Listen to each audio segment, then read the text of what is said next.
बिस्मिल्लाहिर्रहमानिर्रहीम, अस्सलाम वालेकुम, गुड मॉर्निंग, सुबह बखैर। मैं हूँ महविश शवीद। सिटी एट 10 में खुशामदीद। इस उम्मीद और इस दुआ के साथ कि आपके दिन का आगाज़ बेहतरीन हुआ होगा, बामकसद हुआ होगा और पुरसुकून हुआ होगा। मैं समझती हूँ कि ज़िंदगी में कामयाब होने के लिए हमें परफेक्ट होना ज़रूरी नहीं है।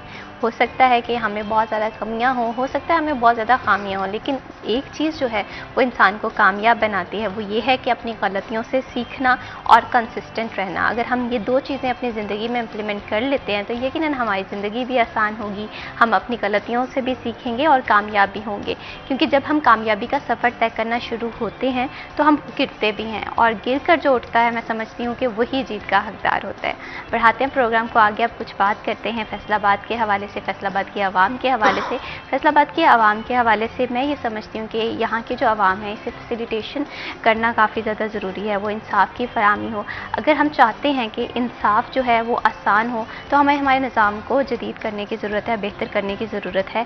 ऐसे में हुकूमत पंजाब की जानिब से जो पुलिस खिदमत मरकज़ है इन्हें काफ़ी एडवांस किया गया है। वहाँ पर शहरियों को क्या सहूलियात में असर हैं इस पर भी हम गुफ्तगू करेंगे। क्या पुलिस खिदमत मरकज़ जिस मकसद के तहत बनाए हैं वो मकसद पूरा हो रहा है या नहीं हो रहा, इन टॉपिक्स पे हम गुफ्तगू करेंगे। लेकिन टॉपिक्स पे गुफ्तगू करने से पहले हमारे जो आज के गेस्ट हैं उनका तारुफ करवा दूँ। आज हमें प्रोग्राम में ज्वाइन किया है सिटी 41 के सीनियर रिपोर्टर तैयब मकबूल साहब ने। अस्सलाम वालेकुम। वालेकुम सलाम। कैसे हैं तैयब मकबूल साहब? Thank you so much for joining us in this programme. सबसे पहले हम बात करते हैं पुलिस के हवाले से और फैसलाबाद के शहरियों की। अगर हम बात करें तो मैं ये समझती हूँ इंसाफ जो है वो सबका हक है। ऐसे में निज़ाम में बेहतरी और जिद्दत लाना ये ज़रूरत की फिल वक्त की ज़रूरत भी है। तो आप क्या देख रहे हैं कि जो पुलिस खिदमत मरकज़ हैं ये जिस काम के तहत बनाए गए थे, जिस मकसद के तहत बनाए गए थे, वो फुलफ़िल हो रहा है? बहुत शुक्रिया महविश। मैं सबसे पहले आपको ये बता दूं कि खिदमत मरकज़ बनाने का मकसद ये था कि मुख्तलिफ़ किस्म की सर्विसेज जो मुख्तलिफ प्रीमिसेस में जाके शहरियों को लेनी पड़ती थी उनको एक जगह कंबाइन कर दिया गया।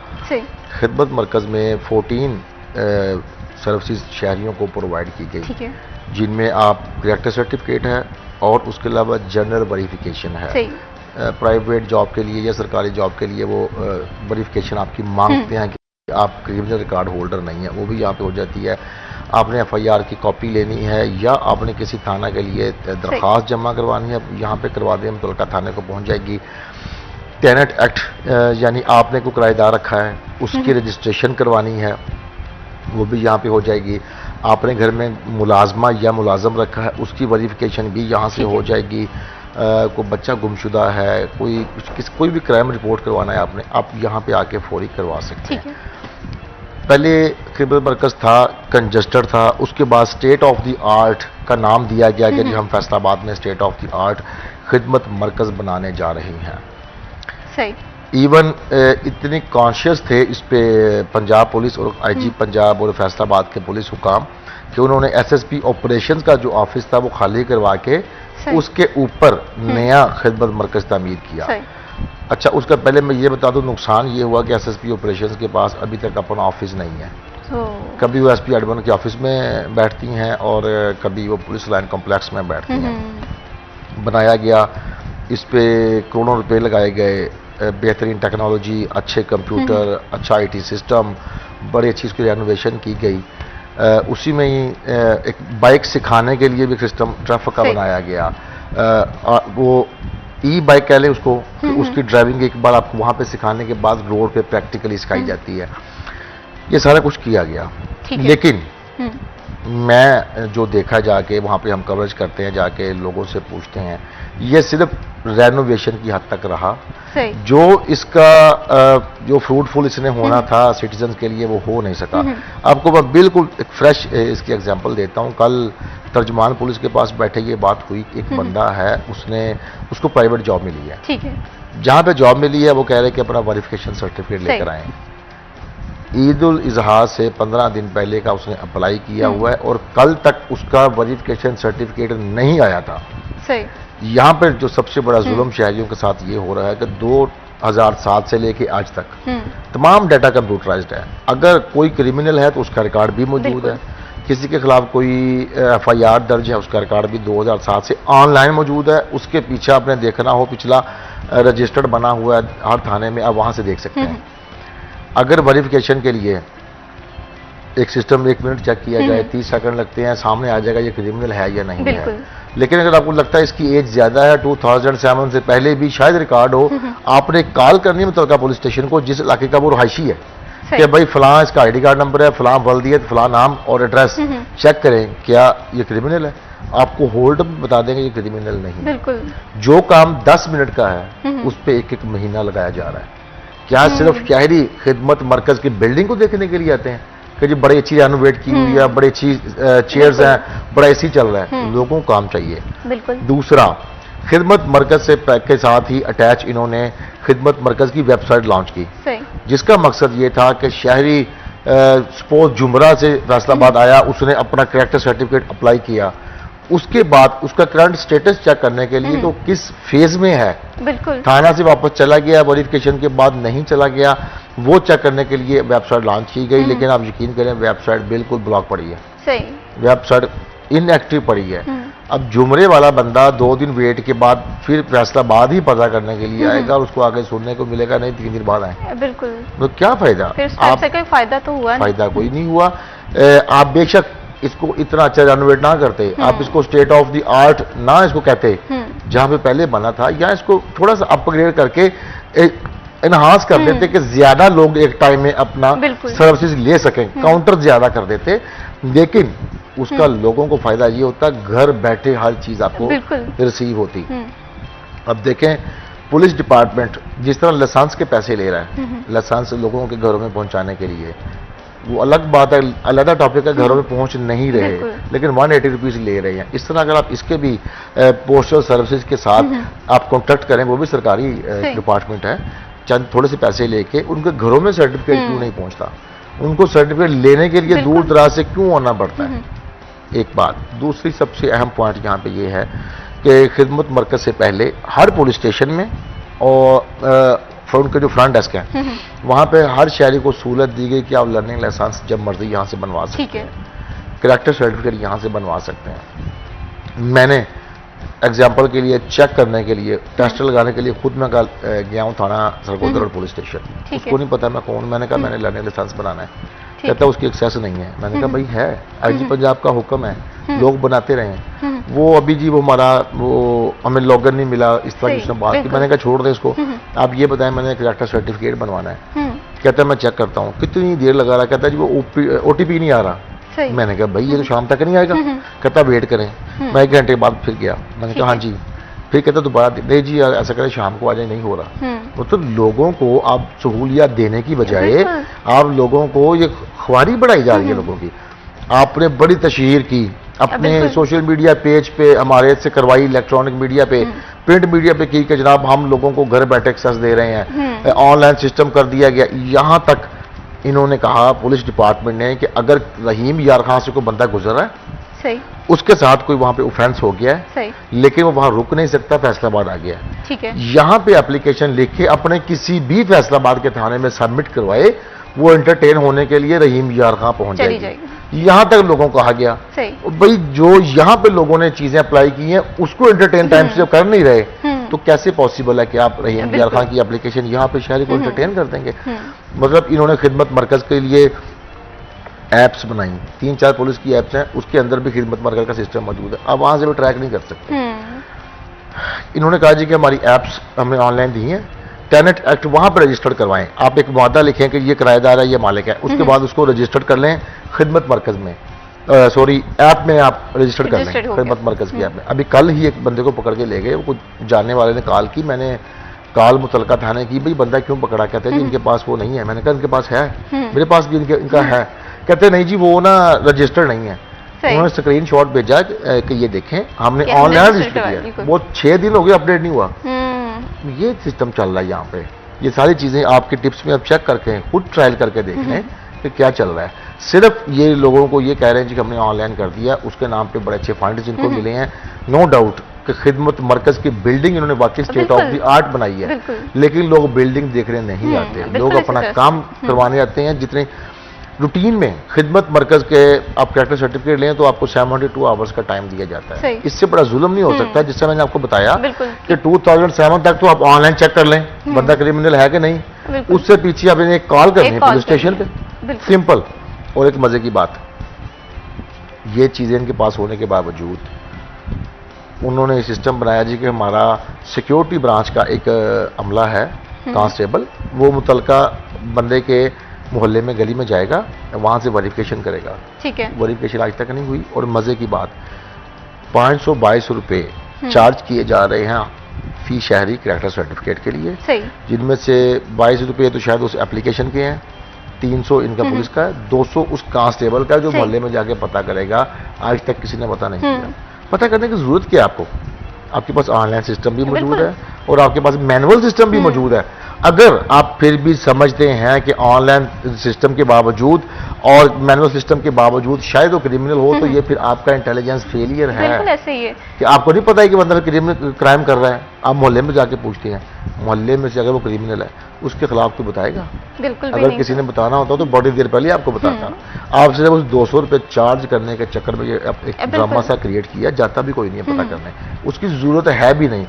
सिर्फ शहरियों को 200 रुपये जो अजाफी चार्ज किए जा रहे हैं, उसका मकसद ये है कि आपके मोहल्ले से पता किया जाएगा। इसका मतलब आपको आज तक पता ही नहीं इसके मोहल्ले में क्या हो रहा है। बिल्कुल ऐसे ही है। तो ये मैं समझती हूँ कि बिल्डिंग्स खूबसूरत बनाना चलें, ये एक अलग बात है, लेकिन इसके साथ साथ वहाँ पर शहरियों को फैसिलिटेट करना, सहूलतें मुहैया करना, ये अवलीन तरजीह होनी चाहिए। तो यहाँ पर पुलिस खिदमत मरकज़ मैं समझती हूँ कि उस तरह से काम नहीं कर रहा जिस तरह से काम करना चाहिए। और दूसरी तरफ हम बात करते हैं अगर टेक्नोलॉजी की, निज़ाम की जिद्दत की, तो हम देखते हैं कि पूरी दुनिया में सराउंडिंग में हम देख रहे हैं कि लोग टेक्नोलॉजी से बहुत ज़्यादा हम आहंग हो रहे हैं, बहुत ज़्यादा कनेक्टेड हो रहे हैं। लेकिन अगर इंसाफ का सिस्टम टेक्नोलॉजी के साथ डायरेक्टली कनेक्ट हो जाएगा तो बहुत सारी ऐसी चीज़ें हैं जो हम घर बैठकर पता कर सकते हैं, रजिस्ट्रेशन करवा सकते हैं किराएदार की। यहाँ पर निज़ाम में बेहतरी की ज़रूरत है। तो यहाँ पर तैयब मकबूल साहब आपसे मैं एक और चीज़ जानना चाहूँगी कि जिस तरह से हम बात करें कि पूरी दुनिया है, हम कहाँ से कहाँ पहुँच सकते हैं, लेकिन अभी तक हम इसी बात में उलझे हुए हैं कि हमारी जो वेबसाइट्स हैं वो डाउन है, हमारी जो मोबाइल एप्लीकेशंस हैं उसमें रजिस्ट्रेशन अगर करवाते हैं तो OTP नहीं आती। तो ये निज़ाम की प्रॉब्लम आखिर आ क्यों रही है, क्यों हम इतने पीछे स्लो डाउन है? इस पर मैं आपका पॉइंट ऑफ व्यू लास्ट में सुनूंगी, लेकिन अभी वक्त है एक छोटी सी ब्रेक का। कहीं मत जाइए, हमारे साथ रहिए।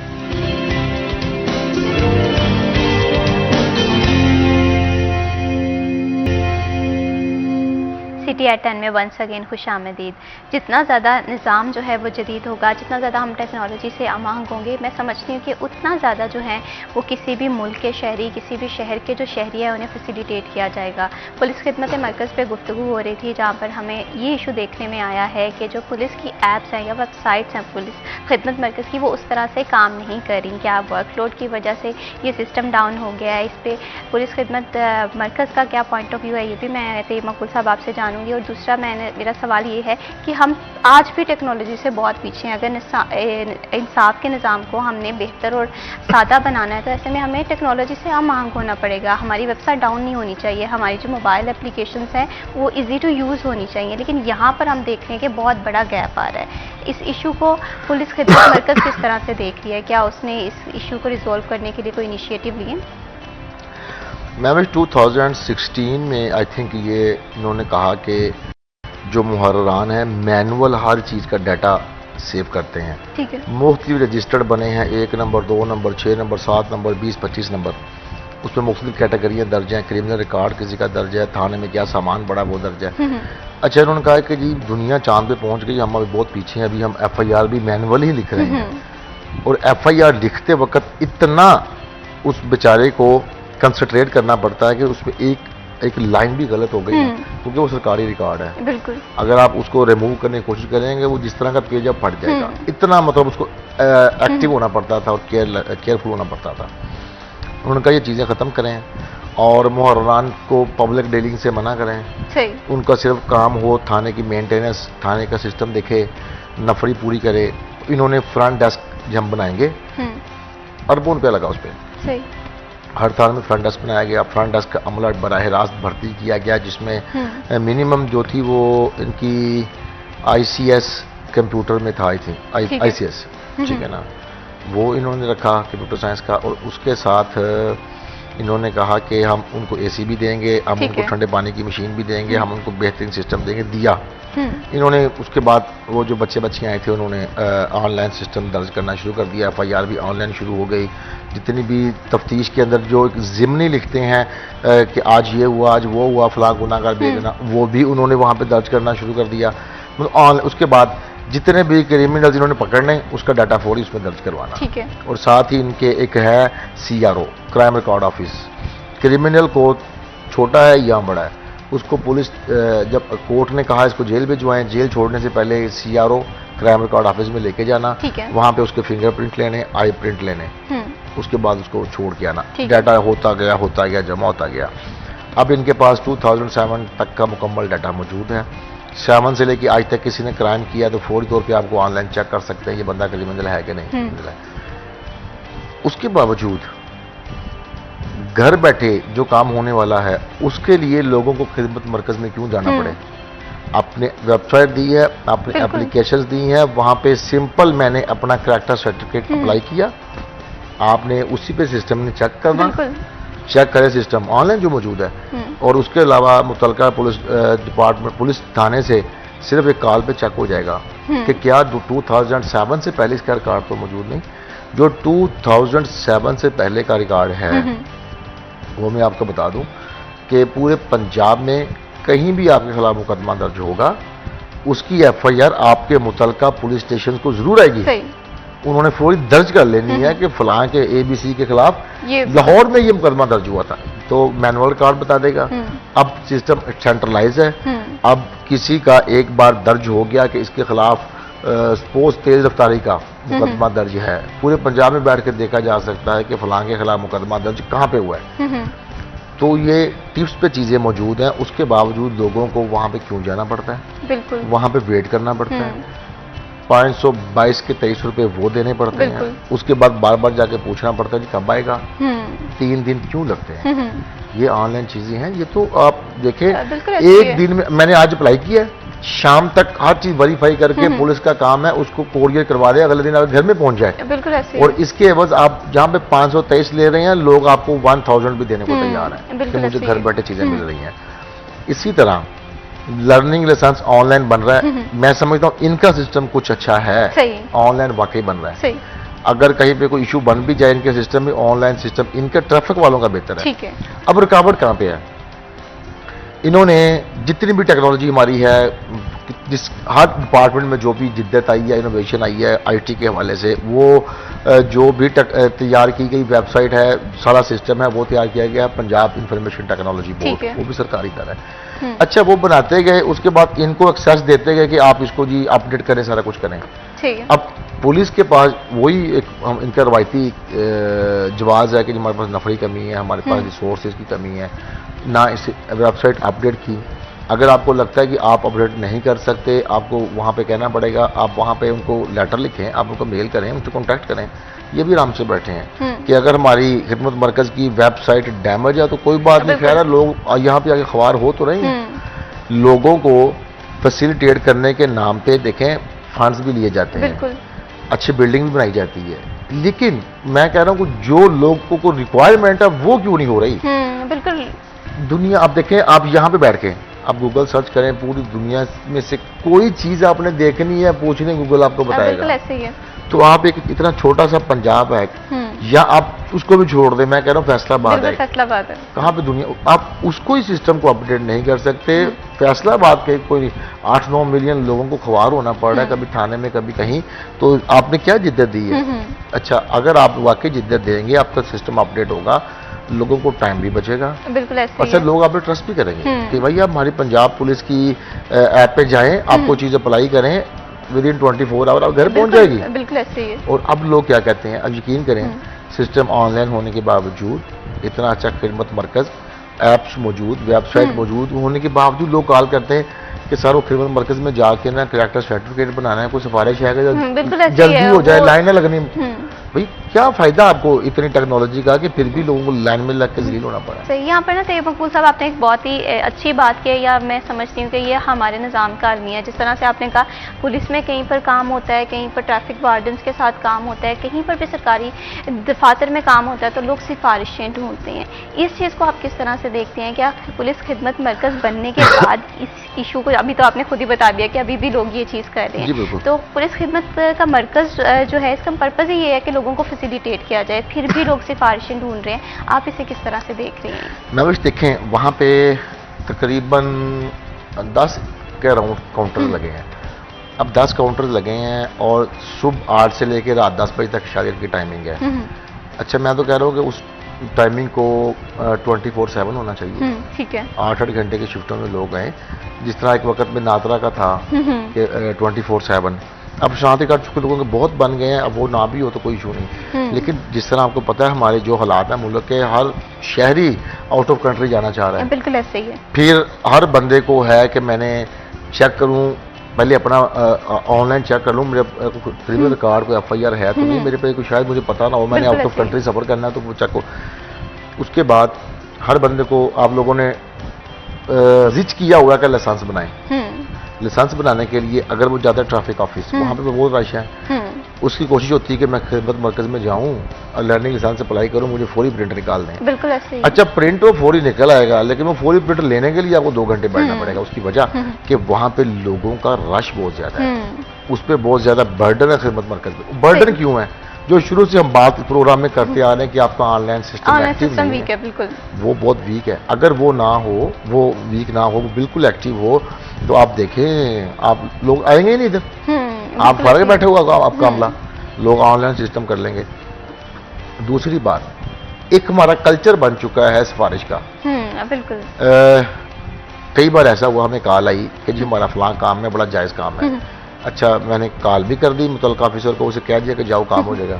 वो कहेगा नहीं सर ऐसे नहीं, इसको बताएं पैसे कितने देने हैं। तो भाई जरूरत नहीं है, उसे कह दिया हो जाएगा। लोग मानते ही नहीं कि पैसे के बगैर भी काम हो सकता है। लेकिन आप यकीन करें कि हालांकि आपको पता है मैं हमेशा क्रिटिसाइज करता हूँ पुलिस के कामों को, लेकिन मैं समझता हूँ कि इस जैसा मजलूम डिपार्टमेंट भी बिल्कुल ऐसे ही है। सिफारिश जो है इसे कहीं ना कहीं हम समझते हैं कि हमारी ज़िंदगियों में हमने खुद से भी इस एलिमेंट को शामिल कर दिया, लेकिन इसके साथ बहुत सारी चीज़ें हैं जहाँ पर निज़ाम की बेहतरी प्रोवाइड, अगर ऑनलाइन सिस्टम बेहतर हो जाता है तो यकीनन पुलिस खिदमत मरकज़ पे जो शहरियों का रश है ये भी कम हो जाएगा और सर्विसेज जो है वो बेहतर होंगी। अभी वक्त एक छोटी सी ब्रेक की मत जाइए, हमारे साथ रहिए।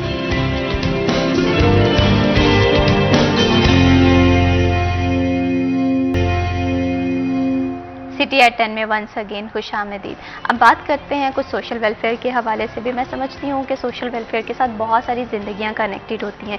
इसकी बेहतरी के लिए, इसकी फलाह बहबूद के लिए हुकूमत को जितने बेहतर इकदाम हो सके उतने ज़्यादा करने हैं। ऐसे में बजट अनाउंस कर दिया गया है सोशल वेलफेयर के हवाले से, क्या क्या इकदाम किए जाएंगे, क्या क्या न्यू रिफॉर्म्स लाई जाएंगी, इस पर हम गुफ्तगू करेंगे। लेकिन इस पर गुफ्तगू करने से पहले मैं इंट्रोड्यूस करवाना चाहूँगी, हमें स्टूडियो में ज्वाइन किया है मरियम रज़ा ने, सिटी 41 के रिपोर्टर हैं। अस्सलाम वालेकुम, कैसी हैं मरियम? अल्लाह का शुक्र, आप सुनाइए। अल्हम्दुलिल्लाह मैं बिल्कुल ठीक हूँ। Thank you so much Mariam for joining in this programme. वही अब सबसे पहले बताएं कि बजट को लेकर यकीनन हम सब लोगों की नज़रें थी बजट को लेकर, और ऐसे में बजट पेश कर दिया गया है। एजुकेशन के हवाले से देखिए बहुत अच्छा बजट है। सोशल वेलफेयर में क्या क्या मिला है बजट में? बहुत शुक्रिया महविश। देखिए, बजट एक ऐसा पूरे साल के बाद एक ऐसा टर्निंग पॉइंट होता है हमारी आवाम के लिए भी और हमारे दीगर इदारों के लिए भी, जिस पे हमें पता चलता है कि अब आने वाला साल जो है, जो हमारा माली साल है जो जून से स्टार्ट हो रहा है नेक्स्ट ईयर तक, वो किस तरह से डिपेंडेंट होगा, हम उसको कहाँ पर हमारे लिए हेल्पफुल होगा और किस तरह से हमारे जो लोग उससे फ़ायदा उठा सकेंगे। स्पेशली क्योंकि जो इदारों में होते हैं उनको ज़रूरत होती भी है, और वो अगर काम करेंगे तो ऑब्वियसली फिर हमारे शहरियों तक, हमारे उन लोगों तक जिनको ज़रूरत है उन तक वो चीज़ें पहुँचेंगी। तो सोशल वेलफेयर इस दफ़ा जो है वो कहा जा सकता है खुशकिस्मत रहा, क्योंकि इसको 7,000 मिलियन दिए गए हैं। और उसके अंदर फैसलाबाद, क्योंकि पंजाब भर के हैं तो फैसलाबाद के अंदर सोशल वेलफेयर कॉम्प्लेक्सेस के लिए अभी काफ़ी मिसिंग फैसिलिटीज़ के लिए यहाँ पर 506 मिलियन इस वक्त उनको दिया गया है, सिर्फ इसलिए ताकि वहाँ पर सोशल वेलफेयर के अंदर चीज़ें जिनकी कमी है, जिनके थ्रू लोगों तक ये चीज़ें पहुँचनी थी, उनके अंदर जो कमी आ रही है उसको पूरा किया जाए। ये बड़ा ज़रूरी है कि हमारे पास मिसिंग फैसिलिटीज़ बहुत ज़्यादा थी जिनको पूरा नहीं किया जा रहा था। उनके थ्रू कितने ही इदारे थे जो ADB स्कीम के ऊपर चल रहे थे वो पूरे नहीं हो रहे थे, तो इस दफ़ा उनको भी उन्होंने अकोमोडेट किया है। क्योंकि अभी तजवीज़ दी गई है जो जब तक फंड्स मिलेंगे तब तक इस बात की, क्योंकि एकदम सारे फंड्स नहीं मिलेंगे, अगर मिलते भी हैं तो चले उनको 1 बाय 1 ट्रूली काम उसके ऊपर किया जाएगा। इसके अंदर ये भी चीज़ है क्योंकि जब से पंजाब में मरीम नवाज साहिबा की हुकूमत जो थी उन्होंने शुरू की था और अपने डिफरेंट प्रोजेक्ट्स वो फैसलाबाद के अंदर खास तौर पर कर रही थी और पंजाब के अंदर काफ़ी जगह पे कर रही थी, तो वहाँ पर उन्होंने सोशल वेलफेयर के थ्रू ही धीरानी प्रोग्राम, उसके साथ साथ हिम्मत कार्ड का प्रोग्राम, असिस्टेंट डिवाइसेस का प्रोग्राम शुरू किया था। सही उसी के थ्रू अब दोबारा से उन्हीं जो स्कीम्स हैं उनको उन्होंने अकोमोडेट किया है, उनके लिए तजवीज़ की गई है। मुख्तलिफ रकम की, फंड्स की। तो इसके अंदर सबसे अच्छी चीज़ ये है कि ना सिर्फ वो पुराने जो चल रहे थे ऑन गोइंग थे, बल्कि उसके अलावा न्यू स्कीम्स जो है वो भी शुरू की जा रही हैं। और इसके अंदर जो हमारे स्पेशल अफराद है ADP स्कीम के थ्रू, उनको भी पैसे जो हैं वो दिए जा रहे हैं, जो कि 1000 मिलियन के करीब हैं। धीरानी प्रोग्राम के दोबारा से प्रोजेक्ट स्टार्ट हो रहे हैं। पिछले साल के अंदर 3000 थे, इस दफा 5000 उसको कर दिया गया है, और इस दफा ज्यादा शादियां जो हैं वो करवाई जाएंगी। और पिछले साल की निस्बत 2 माह के बाद, 1 माह के बाद हो रहे थे, अब जो है वो 15 दिन के, 1 माह के फासले के बाद जो है वो शादियां करवाई जाएंगी। तो कहने का मकसद ये है कि बजट जो है वो सोशल वेलफेयर के लिए फिलहाल जो तजवीज़ किया गया है वो काफ़ी बेहतर है। लेकिन अब देखना ये है कि जो तजवीज़ तो किया जाता है, लेकिन उन तक वो पहुंचना और फिर आगे आवाम को उससे फ़ायदा पहुंचाना बड़ा ज़रूरी है। बिल्कुल इसी तरह से मरियम, बजट जो है यकीनन जिस तरह से आपने बताया कि सोशल वेलफेयर के लिए ये बजट थोड़ा सा खुशकिस्मत साबित हुआ है। सोशल वेलफेयर के मसाइल के हवाले से भी मैं ज़रूर आपसे डिस्कस करूँगी कि जाहिर सी बात है कि हमने सोशल वेलफेयर के प्रोजेक्ट के हवाले से देखना है कि इसके इशूज़ क्या हैं, क्या ये मसाइल हैं, और इसके साथ साथ ये बजट जितना अनाउंस किया गया है, क्या ये ज़रूरियात को पूरा उतर रहा है या नहीं उतर रहा है। इसके साथ साथ ये मकबूल साहब, आपसे मैं ये जानूंगी कि जिस तरह से ख़वातीन है, ख़वातीन के मसाइल हैं, इशूज़ हैं, ऐसे में पुलिस खिदमत मरकज़ ख़वातीन के इशूज़ को किस तरह से टैकल कर रहा है, बुजुर्ग शहरियों को किस तरह से वहाँ पर फैसिलिटेट किया जा रहा है। महवज खिदमत मरकज़ में ही अब इन्होंने तहफ़्फ़ुज़ मरकज़ को शिफ्ट कर दिया है। वहाँ पे उनको रूम दे दिए गए हैं। वहाँ पे एक आप कह रहे हैं बच्चों के लिए केयर सेंटर बनाया गया, डे केयर सेंटर, बच्चों के लिए खिलौने वगैरह भी रखे हैं, टॉयज़ वगैरह, कि कुछ ऐसी ख़वातीन जो विक्टिम हों तो फ़िलहाल उनको यहाँ पर ही स्टे करवाना पड़े, कुछ घंटे उनके साथ बच्चे हों तो वो इंटरटेन कर सकें। इसी तरह जो वुमेन पुलिस स्टेशन है, वहाँ पे भी एक इन्होंने पनाहगाह कह लें, आप कुछ भी कह लें, एक उसका बनाया है एक कमरा। वहाँ पे भी आप किसी खातून ने स्टे करना है, विक्टिम है, तो वो 1 आध दिन वहाँ पे स्टे कर सकती है। अच्छा, खिदमत मरकज़ में सिर्फ तहफ़्फ़ुज़ मरकज़ ऐसा है जो ख़वातीन को, ट्रांसजेंडर्स को या डिसेबल लोगों को डील करता है।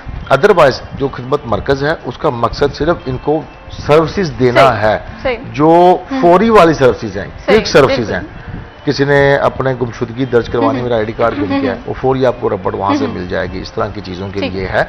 तो लेकिन वो भी उस तरह फैसिलिटेट नहीं हो रहा, क्योंकि आगे सिस्टम आपको जिस तरह मैंने बताया वो सारा है। अच्छा, जब इसको बनाया गया था, स्टेट ऑफ द आर्ट, वाकई स्टेट ऑफ द आर्ट था।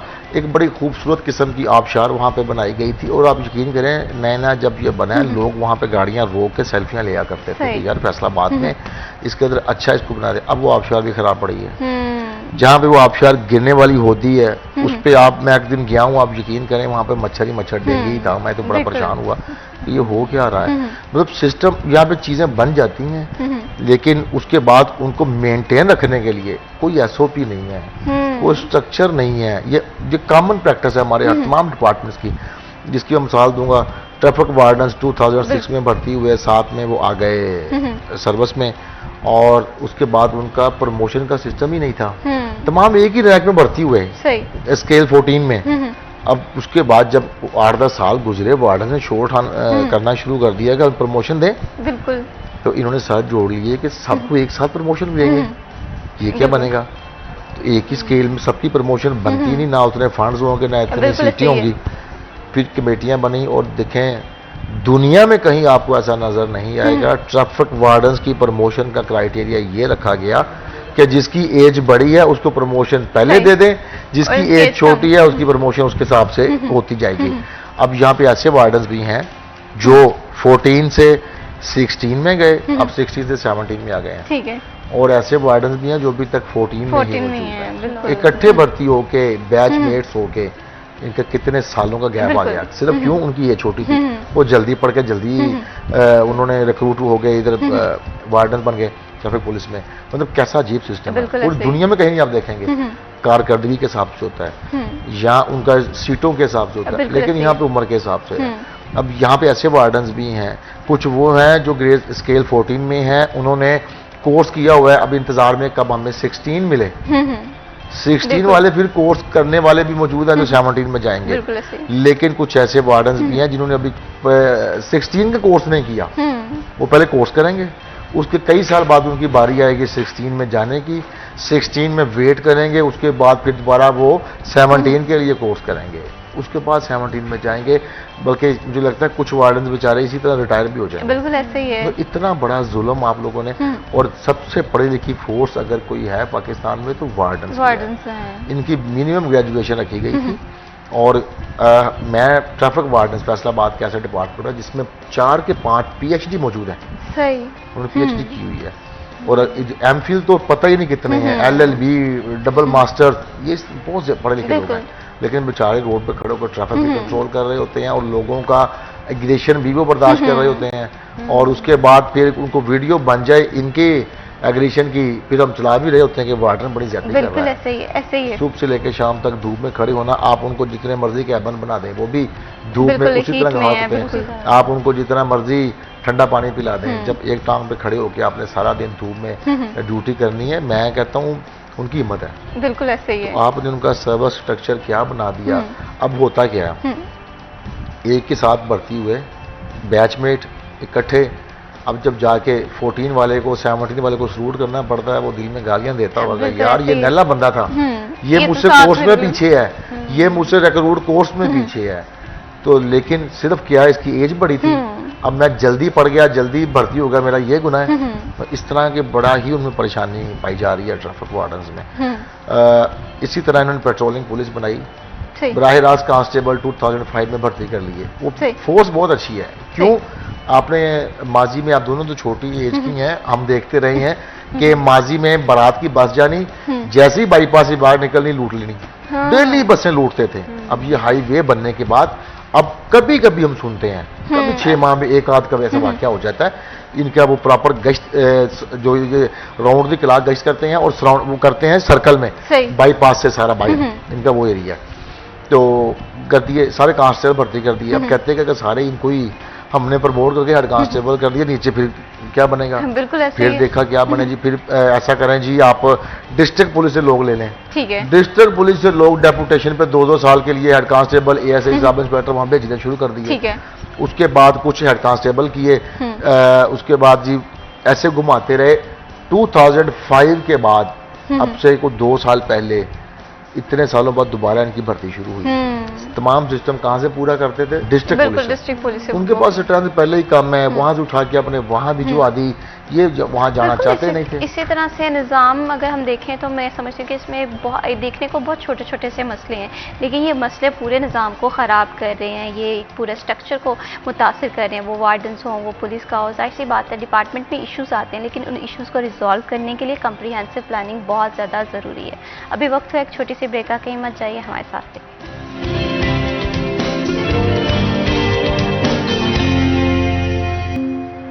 सिटी एट 10 में वंस अगेन खुशामदीद। प्रोग्राम में हम बात कर रहे हैं सोशल वेलफेयर के हवाले से, और साथ ही साथ शहरियों को जो मुश्किल आती है, इंसाफ की फरहमी के लिए अदारों को जो मुश्किल आती है, ये दोनों चीज़ों को हम साथ साथ देख रहे हैं और समझने की कोशिश कर रहे हैं आया कि हमारे निज़ाम में गलती कहाँ पर है। और इसी के साथ पंजाब गवर्नमेंट की जानिब से जो बजट अनाउंस किया गया है सोशल वेलफेयर के लिए, यकीनन ये एक अच्छा बजट शामिल हो रहा है, लेकिन इसके साथ साथ यहाँ पर ये देखने की ज़रूरत है कि सोशल वेलफेयर की ज़रूरियात क्या हैं, क्या उस ज़रूरियात के अकॉर्डिंग ये बजट जो है इनफ है या नहीं है। इस पर मरियम मैं आपका पॉइंट ऑफ व्यू जानना चाहूँगी। जाहिर सी बात है, आपने सोशल वेलफेयर डिपार्टमेंट की कवरेज भी गई है, आप इदारों में भी गई हैं, आपको उनके मसाइल का बहुत अच्छे से इल्म है, तो आप किस तरह से देखती हैं कि इस बजट में जो चीज़ें शामिल की गई हैं, क्या ये सोशल वेलफेयर की तरजीहात पे पूरा उतर रही हैं? अच्छा, इसके अंदर सबसे पहले बात यह है महविश के जब से पंजाब की अब नई हुकूमत आई थी, मरीम नवाज़ ने टुकअप किया था सोशल वेलफेयर को, और इसके जो मुख्तलिफ प्रोजेक्ट सोशल वेलफेयर के थ्रू शुरू किए गए थे, उसकी वजह से सोशल वेलफेयर का इदारा जो है वो रवां होना शुरू हुआ, जिसे कहा जा सकता है। क्योंकि इससे पहले ये सूरत हाल थी कि यहाँ पर जो दरख्वास्तें जमा हो रही थी माजूर अफराद के लिए या ज़रूरतमंद अफराद के लिए, उसके अलावा जो बेवा खातून थी या पढ़ाई करने वाली जो बच्चियाँ थी, उनके यहाँ पे जो बजट दिए जा रहे थे वो ख़त्म हो चुके हुए थे।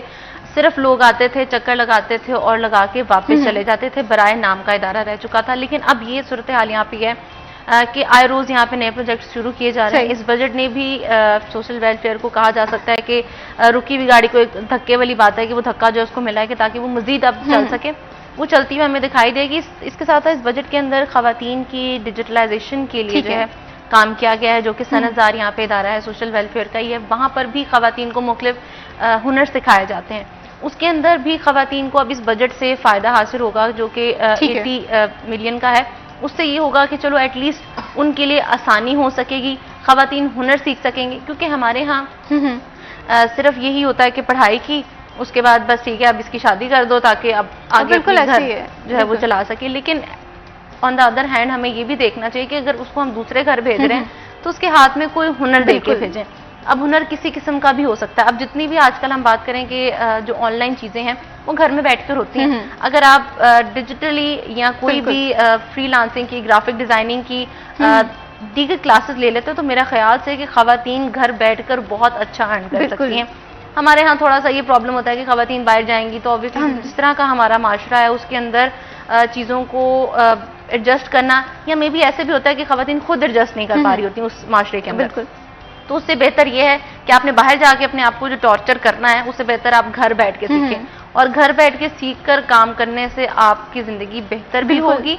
और वेरी ऑनेस्टली अगर आप 1000 भी कमा रहे हैं ना, वो आपका अपना है, तो मुझे लगता है कि वो आपके लाख के बराबर होता है, क्योंकि वो आपका अपना होता है। तो ये बड़ा ज़रूरी है कि खवातीन जो है हुनर सीखें, हुनर सीख के फिर अपनी ज़िंदगी को रवां करें, शादी करें।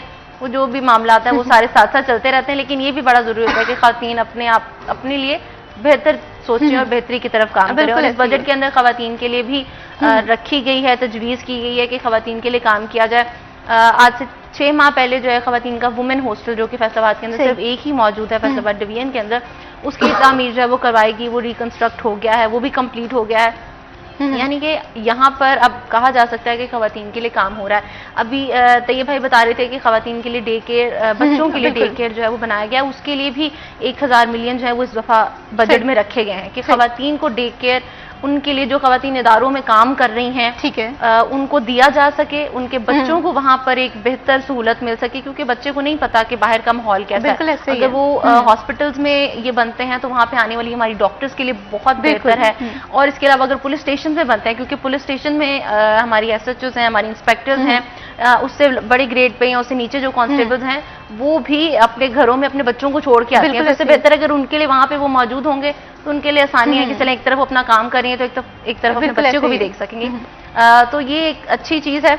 लेकिन इसके ऊपर फिर वही बात है कि अमल दरामद होने की बहुत जरूरत है। अगर तजवीज़ की गई है तो इन इदारों को ये चीजें मिले ताकि ये साल सबके लिए बेहतर हो सके। बिल्कुल ऐसे ही आपने बहुत ही एक वैलिड बात की है कि हम देखते हैं कि खवातीन जो है वो किसी भी सोसाइटी के लिए, किसी भी मुल्क की कौम तरक्की के लिए बहुत अहम किरदार अदा करती हैं। और ऐसे में जहाँ पर पूरी दुनिया डिजिटलाइजेशन की तरफ जा रही है और ऐसे में पंजाब गवर्नमेंट का बजट में इस चीज़ को तरजीहात में शामिल करना वाकई ये इस बात का तयन कर रहा है कि कहीं ना कहीं हमारी जो डायरेक्शंस हैं, हमारी जो समत है वो दुरुस्त जानिब जा रही है। क्योंकि खवातीन एम्पावर होंगी तो यकीनन हमारी सोसाइटी में खुद मुख्तारी आएगी। खवातीन जितनी ज़्यादा हम देखेंगे कि फाइनेंशियली डिपेंडेंट हैं, जितना ज़्यादा डिसीजन में डिपेंडेंट है, तो वहाँ पर हमारी सोसाइटी भी क्राइसिस का शिकार हो सकती है। तो यहाँ पर तैयब मकबूल साहब, आप पुलिस के हवाले से भी मैं आपसे ज़रूर गुफ्तगू करूँगी। हमने शहरियों की मसाइल के हवाले से बात की, अब तस्वीर का थोड़ा सा दूसरा रुख देखते हैं।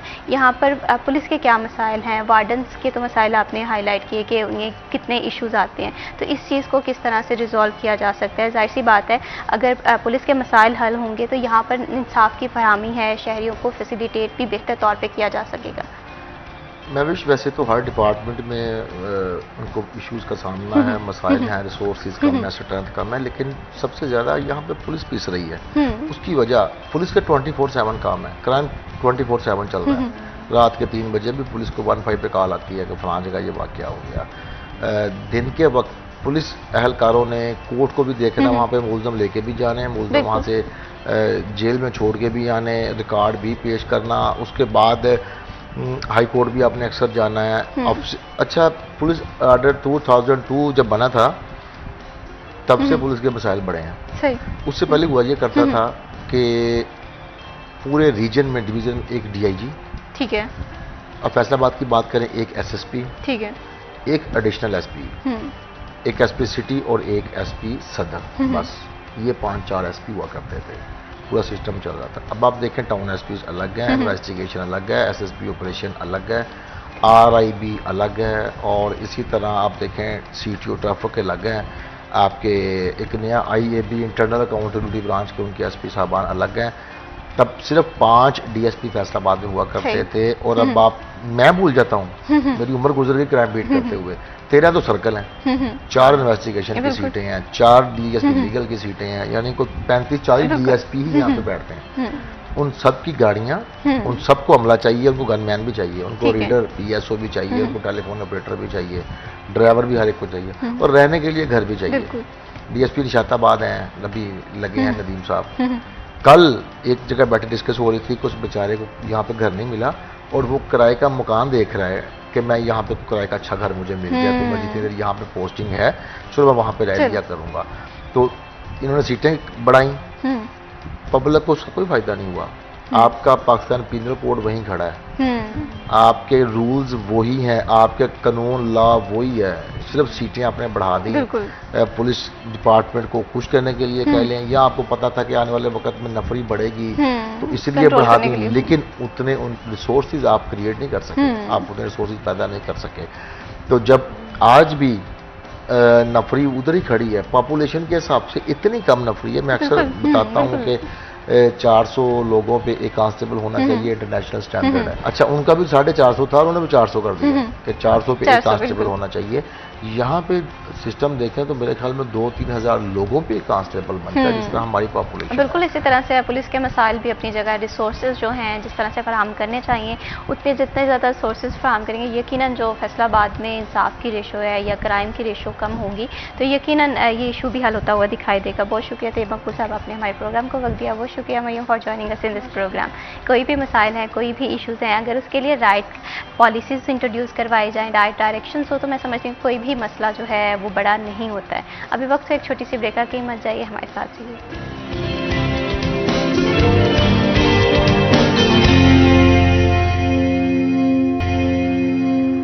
सिटी एट 10 में वंस अगेन खुश आमदीद। बढ़ाते हैं प्रोग्राम को आगे और अब बात करते हैं कुछ स्क्रीन की, कुछ फिल्म्स के हवाले से। हम देखते हैं कि हम सब लोग बहुत इंस्पायर होते हैं कहीं ना कहीं फिल्म से, ग्लैमर से, लेकिन यहाँ तक पहुँचने के लिए इंसान को कितना हार्ड वर्क करना पड़ता है, कितनी कंसिस्टेंसी रिक्वायर्ड है। हमारी जो फिल्म इंडस्ट्री है, हमारे जो सिनेमा है, आज कहाँ पर है और किस तरह से हम एक अच्छे एक्टर बन सकते हैं, और टैलेंट को किस तरह से हमारे सिनेमाज में या फिल्म इंडस्ट्रीज़ में प्रमोट किया जाता है, इस सब टॉपिक्स पे हम गुफ्तगू करेंगे। लेकिन इससे पहले हम हमारे जो आज के हमारे बहुत ही ख़ास मेहमान हैं उनका तारुफ करवा दूं। आज हमें प्रोग्राम में ज्वाइन किया है फैसलाबाद की फेमस मॉडल हैं सारा खान, और मैं समझती हूँ माशाल्लाह खूबसूरत भी हैं और टैलेंटेड भी हैं। एक कंसिस्टेंसी से, हार्ड वर्क से इन्होंने बहुत ही कम टाइम में एक बहुत बड़ा नाम बनाया। अस्सलाम वालेकुम। वालेकुम अस्सलाम। कैसी हैं सारा? अल्हम्दुलिल्लाह मैं ठीक ठाक। Thank you so much Sara for joining us in this programme. Sara के साथ ही हमें ज्वाइन किया है फैसलाबाद के एक बहुत बड़े नाम ने। मैं ये समझती हूँ कि फ़िल्म जो है वो एक ख्वाब की तरह होती है, और इस ख्वाब को हकीकत में बदलने के पीछे जो शख्स होता है वो बहुत काबिल होता है, वो बहुत टैलेंटेड होता है, और ऐसे ही एक टैलेंटेड शख्स जो हैं वो आज हमारे साथ मौजूद हैं। हमें प्रोग्राम में ज्वाइन किया है मोहम्मद अली रज़ा शेख साहब ने। आप सदर सिनेमा एसोसिएशन फिल्म भी फैसलाबाद भी हैं, और इसी के साथ साथ फिल्म मैनेजिंग डायरेक्टर भी हैं। अस्सलाम वालेकुम। कैसे हैं सर आप? जी अल्हम्दुलिल्लाह, आप बताएं। अल्हम्दुलिल्लाह मैं बिल्कुल ठीक हूँ। Thank you so much sir for joining us in this programme. सबसे पहले सारा मैं आपसे ही गुफ्तगू का आगाज़ करना चाहूँगी। मॉडलिंग जो है एक बहुत टफ फील्ड समझी जाती जी, है। बिल्कुल। व्हेन इट्स कम्स टू, आपने अपनी लुक भी मैनेज करनी है, आपने अपना कॉन्फिडेंस भी बिल्ड करना जी, है, जी। आपने स्क्रीन पे भी अच्छा दिखना है। तो इतनी सारी चीज़ें आप कैसे मैनेज कर रही हैं ताकि वो लोग जो मॉडलिंग में आना चाहते हैं उन्हें भी कोई ना कोई थोड़ी थोड़ी हेल्प आउट हो जाए? ये सारी चीज़ों मैनेज, पहली बात तो ये है कि अगर तो आप अपने गोल पे फोकस करो और आपको है कि मुझे कुछ पढ़ना है, तो उसके लिए फिर सारी चीज़ें आपको मैनेज तो करनी पड़ेगी। अपनी फिजिक्स, डाइट, हर चीज़ को मेंटेन रखना पड़ेगा, फिर डेफिनेटली आप गुड लुकिंग भी दिखोगे। बिल्कुल ऐसे ही है। बाकी आपने बिल्कुल ही बहुत ही खूबसूरत बात की है कि जब इंसान अपने गोल का तयन कर लेता है, जब इंसान अपनी डायरेक्शन को चूज़ कर लेता है, तो उसके लिए हार्ड वर्क भी करना पड़ता है, उसके लिए मेहनत भी करनी पड़ती है। हार्ड वर्क, मेहनत के साथ साथ हम देखते हैं कि हम जिस इंडस्ट्री में हैं, क्या वहाँ पर टैलेंट को प्रमोट किया जा रहा है, क्या वहाँ पर जो टैलेंट है उसे कदर की निगाह से देखा जा रहा है कि नहीं। तो ये जो टैलेंट को परखते हैं, इनमें जो मैनेजिंग डायरेक्टर है वो अहम किरदार अदा करते हैं। तो मैनेजिंग डायरेक्टर हमारे साथ ही मौजूद हैं।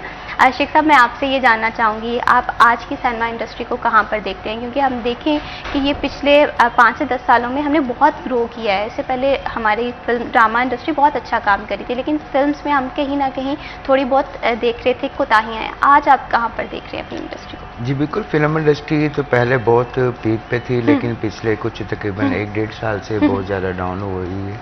और उसकी वजह ये है कि एक तो फिल्म इंडस्ट्री में जो जदीद टेक्नोलॉजीज़ हैं वो यूज़ नहीं हो रही हैं।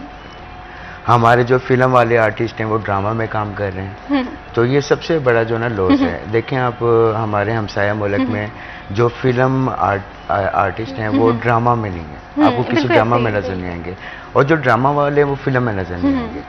तो इस वजह से हमारे पाकिस्तान में तो वही फिल्म है, वही ड्रामा कर बिल्कुल रहे ऐसे हैं ही। टीवी। तो फैमिलीज घर बैठ के देखती तो सिनेमा में किसने आना। बिल्कुल। तो सबसे बड़ी वजह तो ये हमारे फ्लॉप होने की है, जो बिजनेस काफ़ी इसकी वजह से डाउन हुआ है। दूसरे नंबर पे ये है कि हमारी गवर्नमेंट ने सपोर्ट नहीं करती हमें, और बारहा हमने अर्ज भी की उनको कि हमें सपोर्ट करें, फिल्म इंडस्ट्री को भी ठीक कोई है। बैकअप चाहिए। तो लेकिन वो भी इस तरह का भी फ़िलहाल बज़ाहिर कुछ भी नहीं है।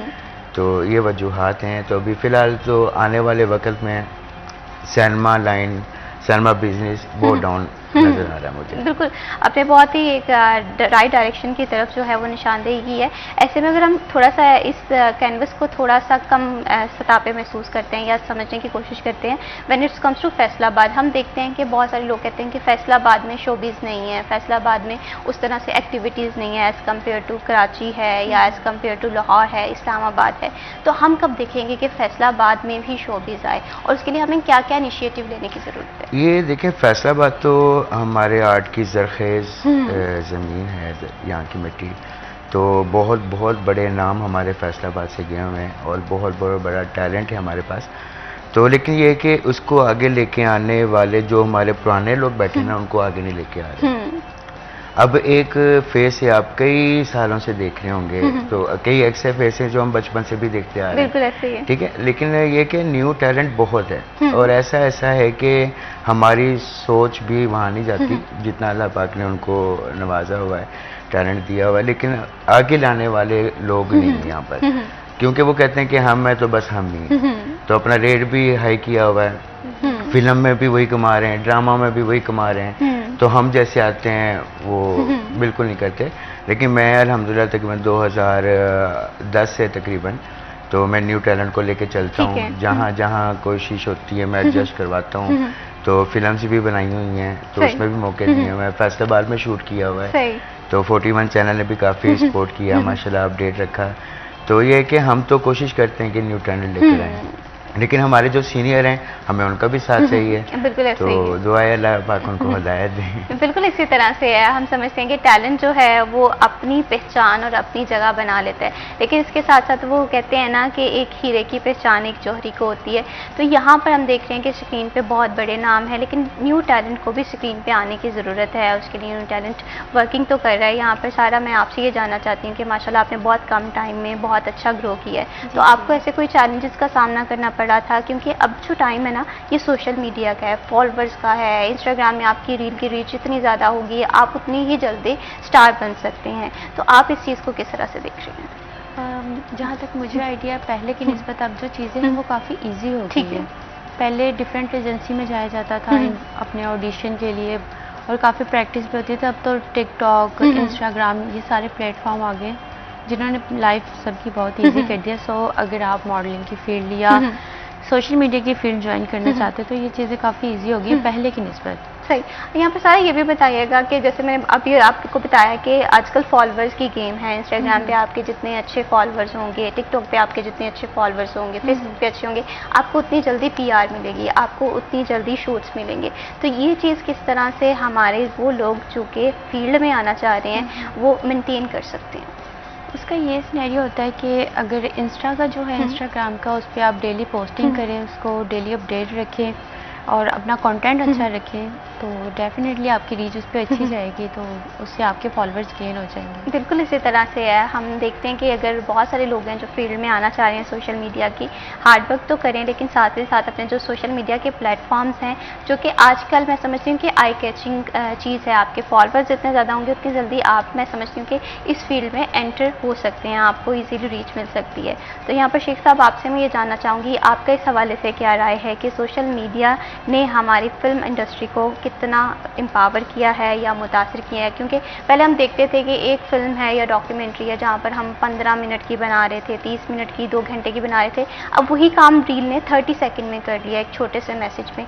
तो ये चीज़ फिल्म इंडस्ट्री पे पॉजिटिवली असरअंदाज हुई है या इसका आप नेगेटिव ट्रेंड देख रहे हैं? जी बिल्कुल, सोशल मीडिया में काफ़ी इसको मुतासिर किया है। फिल्म अपना सिनेमा लाइन को भी कह लें, हमारे टीवी चैनल्स को भी कह लें, यहाँ तक कि टीवी चैनल्स भी अब लोग बहुत कम देखते हैं। आपको हुआ कि रेडियो पाकिस्तान, यहाँ रेडियो भी तकरीबन ख़त्म हो चुका है, क्योंकि सोशल मीडिया तो हर बंदे के हाथ में, उनकी पहुंच में एक क्लिक की, तो इसकी वजह काफ़ी मुतासिर हुआ है। और आने वाले वक्त में तो सारा सिर्फ सोशल मीडिया ही नजर आ रहा है मुझे। बिल्कुल इसी तरह से है। बाकी सोशल मीडिया में अब वो चीज़ जो हम देखते थे पहले सिनेमा में जाना है, आप देख रहे हैं कि वो हमें सोशल मीडिया पे 30 सेकंड में एक मैसेज मिल रहा है और ऑडियंस जो है वो इंगेज हो रही है। इसके साथ साथ ये भी शेख साहब बताइएगा कि जैसे हम देख रहे हैं कि बहुत ज़्यादा प्लेटफॉर्म्स आ गए हैं जहाँ पर आप मूवी बना रहे हैं, आपके पास एक कैमरा होना चाहिए, आपके पास एक स्क्रिप्ट होनी चाहिए, आप मूवी बनाएं और आप किसी भी जो प्लेटफॉर्म है वहाँ पर अपलोड कर दें। ये चीज़ ने कितना मुतासिर किया है हमारे सिनेमा घरों को, हमारे थिएटर्स को? ये जो मूवी बनाना एक कैमरा, ये बहुत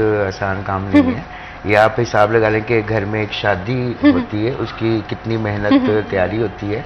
तो हमारे एक दिन की जो शूटिंग की जो मेहनत है ना, वो आपकी 7 शादियों के बराबर है। तो हमारे पाँव भी सो जाते हैं, इतनी इसकी मेहनत होती है। हम तो बैठ के सिर्फ एंजॉय करते होते हैं, लेकिन ये काफ़ी जो है मेहनत वाला काम है और 7 शादियों के बराबर की मेहनत है।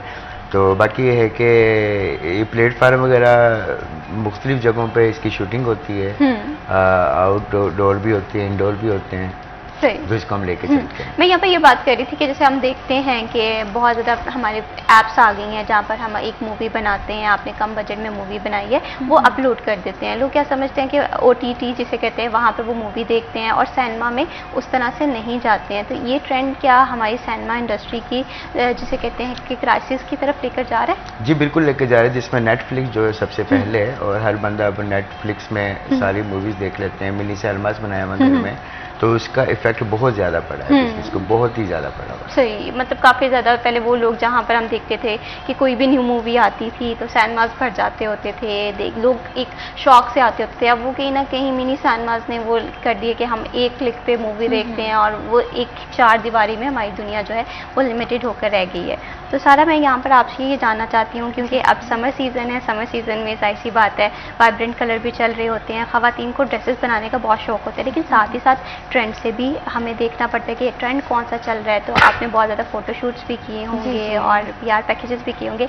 आजकल क्या ट्रेंड चल रहा है, कौन से फैशन जो हैं वो इन है? जैसे तो फ्यू डेज पहले आए थे वो फर्शी शलवार, जैसा कि आपको पता है कि वो बहुत टाइम पहले ही चला था, लेकिन वो अभी फिर से वही ट्रेंड आ गया और अभी कंटिन्यू भी वही चल रहा है। और ज़्यादा लॉन्ग शर्ट्स चल रही है, प्लाजो के साथ, कैप्री के साथ लॉन्ग शर्ट्स जो है वो आजकल ज़्यादा ट्रेंड में है। सही। और कलर्स के हवाले से क्या है कि वाइब्रेंट कलर ज़्यादा चल रहे हैं कि हम लाइटर नोट पे कलर्स जो हैं वो नहीं, गर्मियों के हिसाब से तो लाइट कलर ही ज़्यादा सूट करते हैं, बिकॉज एक तो गर्मी इतनी होती है और लाइट कलर जो है वो फिर आप पे ज़रा कंफर्टेबल रहता है और सूट करता है। हाँ, तो बिल्कुल ऐसे ही है, आपने बिल्कुल सही बात की कि ख़वातीन जो है ना वो फैशन को लेकर काफ़ी ज़्यादा संजीदा भी होती हैं। आपको देखना होता है कि मेकअप भी करना है, हमें ज्वेलरी भी देखनी है और साथ ही साथ गर्मी जो है आजकल बात है, जितनी मर्जी गर्मी हो ख़वातीन ने मेकअप लाजमी करना। बिल्कुल बिल्कुल, ख़वातीन जो है वो मेकअप से पीछे नहीं रहती। तो मैं मेकअप के हवाले से आपसे बात करने वाली थी कि आजकल किस तरह का मेकअप किया जाए। अगर हम देखते हैं ना बाहर का टेम्परेचर 45-46 सेंटीग्रेड तो ईजिली चला ही जा रहा है आजकल। तो ऐसे में मेकअप भी करना है, प्यारा भी दिखना है, तो मेकअप के हवाले से आप क्या टिप्स देंगी ख़वातीन को? मेकअप के हवाले से जैसा कि बहुत गर्मी है तो उसके लिहाज से आप हल्का मेकअप कर लें, ये छोड़ तो सकते नहीं है तो हल्का मेकअप कर लें, लाइट लिपस्टिक ले लें, न्यूड में रख लें आप मेकअप, तो इजी है। सही, बिल्कुल सही बात है। आप देखें कि बेस जितनी ज़्यादा लाइट होगी उतना ज़्यादा हम देखेंगे कि हम एक वो नेचुरल सी लुक है, नेचुरल लुक भी प्यारी लगेगी। अगर हम डार्क मेकअप, डार्क लिपस्टिक कर लेंगे, ऊपर से इतना वो गर्म सीजन चल रहा है तो फिर स्वेटिंग की वजह से मेकअप आपका वैसे ही खराब हो जाएगा। तो डेफिनेटली आप थोड़ा हल्का रख लें तो वो ज़्यादा सूट करेगा। बिल्कुल, एक लिपस्टिक और एक टिंट और हल्की सी आई शेड जो है वो BB क्रीम बड़ी चल रही है आजकल, वो आप यूज़ कर ले तो वो भी उसकी कवरेज भी काफ़ी अच्छी रहती है। बिल्कुल, जितना ज़्यादा आपका मेकअप लाइट होगा, ड्रेसेस के कलर जो हैं वो आप थोड़े से लाइट यूज़ करें और इसी के साथ साथ ट्रेंडी ड्रेसेस यूज़ करें तो मैं यकीनन आपकी जो पर्सनैलिटी है ये भी अच्छी लगेगी और आप कहीं ना कहीं ट्रेंड भी फॉलो करेंगे। अभी वक्त है छोटी सी ब्रेक का, कहीं मत जाइए, हमारे साथ रहिए।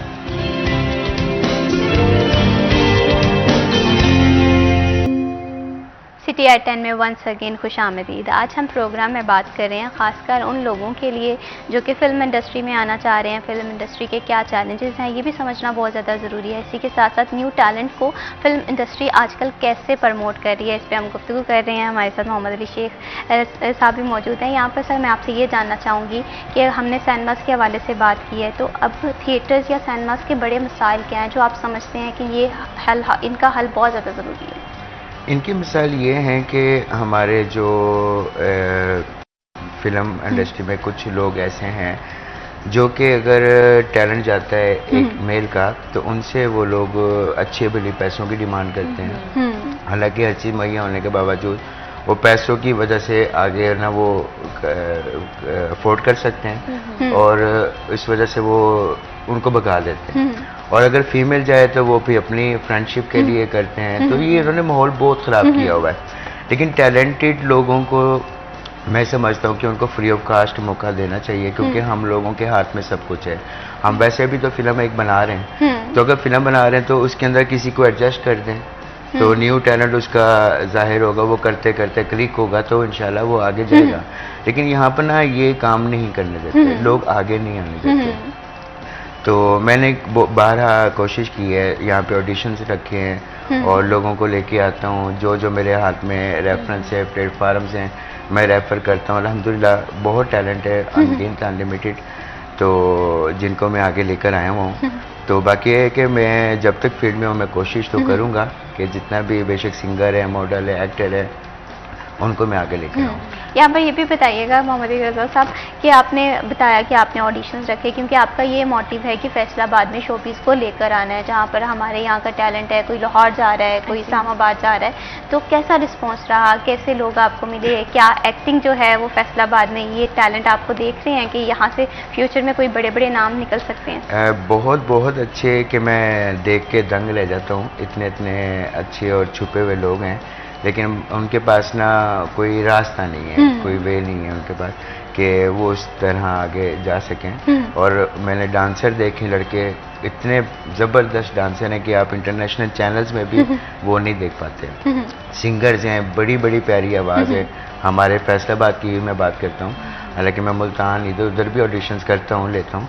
तो लेकिन फैसलाबाद की ही बात करें तो फैसलाबाद में बहुत बहुत बड़ा टैलेंट है, लेकिन इनको ना हम जैसे लोगों की ज़रूरत है। और इंशाल्लाह जहाँ तक है और जब तक है हम इनके लिए हाजिर बिल्कुल इसी तरह से when it comes to singing, जब बात आती है एक्टिंग, क्या फैसलाबाद में बहुत बड़े नाम हमने देखे हैं जो अभी भी स्क्रीन पे काम कर रहे हैं और ऐसे बहुत सारे लोग हैं जो अभी भी यहाँ पर मौजूद हैं। बस ज़रूरत इस बात की है कि आप उन्हें पहचानें और एक राइट डायरेक्शन और राइट पाथ की बहुत ज़्यादा ज़रूरत है।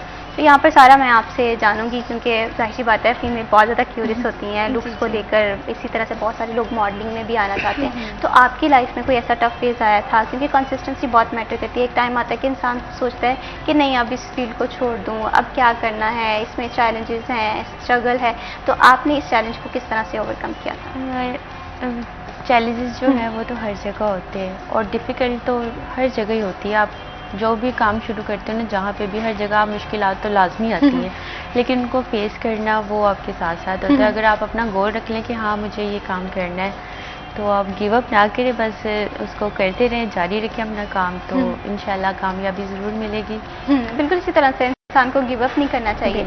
यहाँ पर सारा खान, मैं आपसे ये भी जानना चाहती हूँ कि जैसे हम बात देख रहे हैं कि बात भी की है कि लाहौर में फैशन शोज़ होते हैं, इस्लामाबाद में फ़ैशन शोज़ होते हैं, कराची में होते हैं, फैसलाबाद में क्या मुस्तकबिल में हम देख रहे हैं कि कोई फ़ैशन शो यहाँ की आवाम को देखने में मिले? मेरी दुआ है कि फैसलाबाद में भी हो ऐसा, बट जो है कंसिस्टेंटली वो इस्लामाबाद और लाहौर, ये अभी मैं रिसेंट पीसी होटल में रैम्प वॉक करके आई हूँ, तो उनका काफ़ी अच्छा था। और आतिफ डीजे शो था, DJ 3, उनका काफ़ी अच्छा उन्होंने परफॉर्म किया, ऑर्गेनाइज हर चीज़ बहुत अच्छे थे। और लेकिन फैसलाबाद में अभी इतनी अवेयरनेस नहीं है, वो चीज़ नहीं है, वो एम्बियंस वगैरह मेंटेनेंस लगा ले, वो चीज़ यहाँ पे भी इतनी नहीं है। मतलब अभी हम थोड़ी सी कम ही उम्मीद रखेंगे यहाँ पर फैशन शो अभी हम नहीं देख सकते हैं। तो यहाँ पे सारी ये भी बताइएगा, आपने माशाल्लाह से लाहौर में भी काम किया जी, है, जी। कराची में, आपको सबसे ज़्यादा काम कहाँ पर करने में मज़ा आया, जहाँ पर आप अभी भी नहीं भूलती कि हाँ ये शहर जो है यहाँ पर ज़्यादा अच्छा लग रहा है काम करके, और वो क्या बात थी कि आपको शहर के साथ कनेक्शन स्ट्रांग हो गया? मुझे इस्लामाबाद, फर्स्ट इस्लामाबाद और सेकंड लाहौर। सही। और जबकि लाहौर इस्लामाबाद की निस्बत लाहौर में काम बहुत ज़्यादा है, शूट्स, अबाउट शूट्स और मॉडलिंग रिलेटेड, लेकिन इस्लामाबाद का एक अलग लेवल है, तो मुझे इस्लामाबाद में ज़्यादा मज़ा है काम बिल्कुल ऐसे ही करने का। इस्लामाबाद एक तो नेचर के बहुत ज़्यादा करीब बिल्कुल। है, वहाँ पर खूबसूरती भी है, और साथ ही साथ मैं इसकी समझती हूँ कि जब हम फैसलाबाद से जाते हैं जहाँ पर शोबिज़ ना होने के बराबर होता है और एक ऐसे बड़े शहर में जाके अपना नाम बनाते हैं, तो ये फैसलाबाद के लिए भी बहुत ज़्यादा फ़ख्र की बात होती है, बिल्कुल आपके लिए भी ऐसे बड़ी फ़ख्र की बात होती होगी कि आप फैसलाबाद को रिप्रेजेंट कर रही हैं।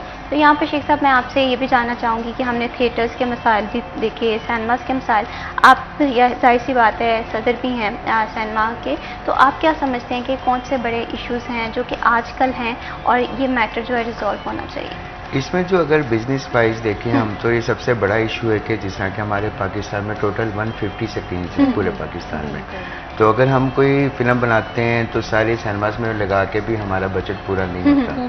तो इसी तरह हमसाया मुल्क में 9700 प्लस स्क्रीन हैं, अगर वो छोटे बजट की भी बनाते तो अच्छी ग्रोथ कर जाते हैं, अगर बड़े बजट की भी बनाते तो कम अज़ कम फिल्म भी फ्लॉप हो, ये कि इन्वेस्टमेंट हमारी उनकी निकल आती है। तो एक तो हमें सबसे ज़रूरत है कि हमारी नंबर ऑफ स्क्रीन पाकिस्तान की बढ़नी चाहिए, जिसमें गवर्नमेंट को ज़्यादा सपोर्ट करनी चाहिए कि हमें जितना हमारे इर्द गिर्द छोटे शहर हैं, मैं फैसलाबाद की मिसाल देता हूँ, तांदिया वाला लगा लें, जड़ा वाला, जंग, टोबा, हमें ना कोई गवर्नमेंट प्लेस मुहैया कर दे, बाकी इन्वेस्टमेंट पार्टी कर दे, हमारे नंबर ऑफ स्क्रीन बढ़ जाएंगे। मैं नहीं चाहता कि वो पूरा बर्डन गवर्नमेंट ले, बिल्कुल ले, लेकिन वो सपोर्ट थोड़ी इस टाइप की करे ताकि हम फिल्म इंडस्ट्री में कम बजट की भी फिल्म बनाएं, फ्लॉप भी हो तो वो हम उसको आगे लेकर चल सकें, जिसकी वजह से पिछले 3-4 साल से पाकिस्तानी फिल्म कोई नहीं आ रही, अगर कोई आती है तो ईद पर आती है, साल के साल आती है, हालांकि पूरा साल सिनेमा बंद रहता है, कोई फिल्म नहीं होती, कुछ भी नहीं होता। हालांकि ये टाइम है हमारे पास, जिस तरह एक बाहर की फिल्में भी बंद हैं, इंडियन पंजाबी भी बंद हैं, तो सिर्फ एक इंग्लिश लगती हैं हॉलीवुड की या पाकिस्तानी है, सिर्फ हॉलीवुड की लगती हैं, हर बंदा हॉलीवुड की लाइक नहीं करता, तो हमारे पास एक टाइम है लेकिन हम नहीं बना पा रहे, इसलिए नहीं बना पा रहे कि हमारे पास नंबर स्क्रीन कम है। तो भाई एक तो गवर्नमेंट से इल्तजा है कि वो हमें कोई अच्छी प्लेस दें, मुख्तलिफ शहरों में, छोटे शहरों में दें, ताकि फिल्म इंडस्ट्री को काफ़ी हद तक इसकी सपोर्ट हो। बिल्कुल, आपने ये बात तो बिल्कुल ठीक ही है कि हम देखते हैं कि पाकिस्तान में कोई भी बड़ी फिल्म है वो हम देखते हैं कि ईद पर रिलीज़ हो रही होती है और ऐसे में उसे अच्छा रिस्पांस भी मिलता है, लेकिन सारा साल देखें तो सिनेमास में हम देखते हैं कि कोई इतना खासा रश नहीं होता, क्योंकि नई मूवीज़ पाकिस्तानी आ नहीं रही होती, इंग्लिश आ रही होती हैं। तो इस गैप को किस तरह से कवर किया जा सकता है? एक तो आपने बता दिया कि स्क्रीन जो है इनकी तादाद ज़्यादा हो, दूसरा ये कि क्या पुरानी मूवीज़ जो हैं वो दोबारा से रिपीट की जाएँ, या न्यू मूवीज़ का जो सिलसिला है इसे बढ़ाने की ज़रूरत है, और ये कैसे बढ़ा सकते हैं? पुरानी मूवी जितनी मर्जी ब्लॉकबस्टर हो वो रिपीट नहीं होती, रिपीट हो कर लेते हैं हम लोग, लेकिन उसमें बिजनेस नहीं होता, पब्लिक नहीं आती है, जितनी मर्जी ब्लॉकबस्टर हो। ये कि हमें न्यू बनानी चाहिए, आगे बढ़ना चाहिए, और ये कि सबको मिलके इकट्ठे होके इत्तेफाक करना चाहिए, लेकिन हमारी फील्ड में इत्तेफाक बहुत मुश्किल है, इत्तेफाक नहीं करते हैं। तो बाकी रही बात है, आपने फैशन शोज़ की बात की, 2007 में पहला फैशन शो मैंने सरीना होटल करवाया था, फैसलाबाद की तारीख का। तो कुछ निजी चैनल्स हैं, उन्होंने ये चनाब क्लब के बाहर एक मौलवी हजरात आ गए थे, कुछ लाठी चार्ज किया था, तो ये फैसलाबाद तो मैं परेशान हो गया था, यहाँ पे क्या चीज़ ऐसी है, लोग लाइक ही नहीं करते हैं, हालांकि माइंड की बात होती है। हमने तो बड़ा एक अच्छा VIP किया था। उसके बाद फिर हमने बहुत तारीखी फैशन शोज़ किए हैं, बहुत अच्छे रहे हैं, और माशाल्लाह उस ऑन द रिकॉर्ड पड़े हुए हैं। तो लेकिन ये कि लॉकडाउन के बाद मुकम्मल तौर पर बंद है, क्योंकि लॉकडाउन से पहले हमें स्पॉन्सर्स भी मिलते थे, क्योंकि हर चीज़ एक बिजनेस होती है, तो स्पॉन्सर्स भी मिल, लॉकडाउन के बाद जो भी फ़िलहाल कोई एक्टिविटी नहीं है, लेकिन इंशाल्लाह आने वाले वक्त में हम कब देखेंगे फैसलाबाद में फैशन शो होते हुए? इंशाल्लाह ताला उम्मीद करता हूँ कि इस साल में मौसम चेंज होते ही फैसलाबाद में बहुत अच्छा एक फैशन शो होगा। सही है, वाकई यकीनन मौसम बदलते ही जैसे ही गर्मियाँ ख़त्म होंगी तो ये बात की जा रही है कि फैसलाबाद में एक बहुत अच्छा और बड़ा फैशन शो देखने में मिल सकता है, और यकीनन ये होना भी चाहिए ताकि हमारा जो यहाँ का टैलेंट है उसे यहाँ पर पहचान भी मिले और एम्पावर भी किया जाए। अभी वक्त से एक छोटी सी ब्रेक का कहीं मत जाइए, हमारे साथ रहिए।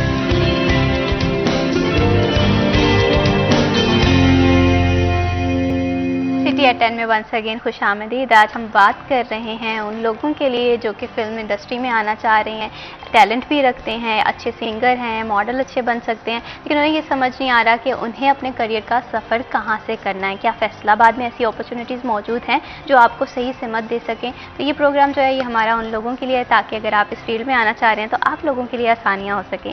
तो सारा, मैं आपसे ये भी जानना चाह रही हूँ कि मॉडलिंग के हवाले से बात करें तो हम देखते हैं कि इंसान की खूबसूरती मैटर करती है, इंसान की पर्सनैलिटी मैटर करती है, लेकिन इन चीज़ों को हम मेंटेन भी कर सकते हैं, इन चीज़ों को हम डेवलप भी कर सकते हैं।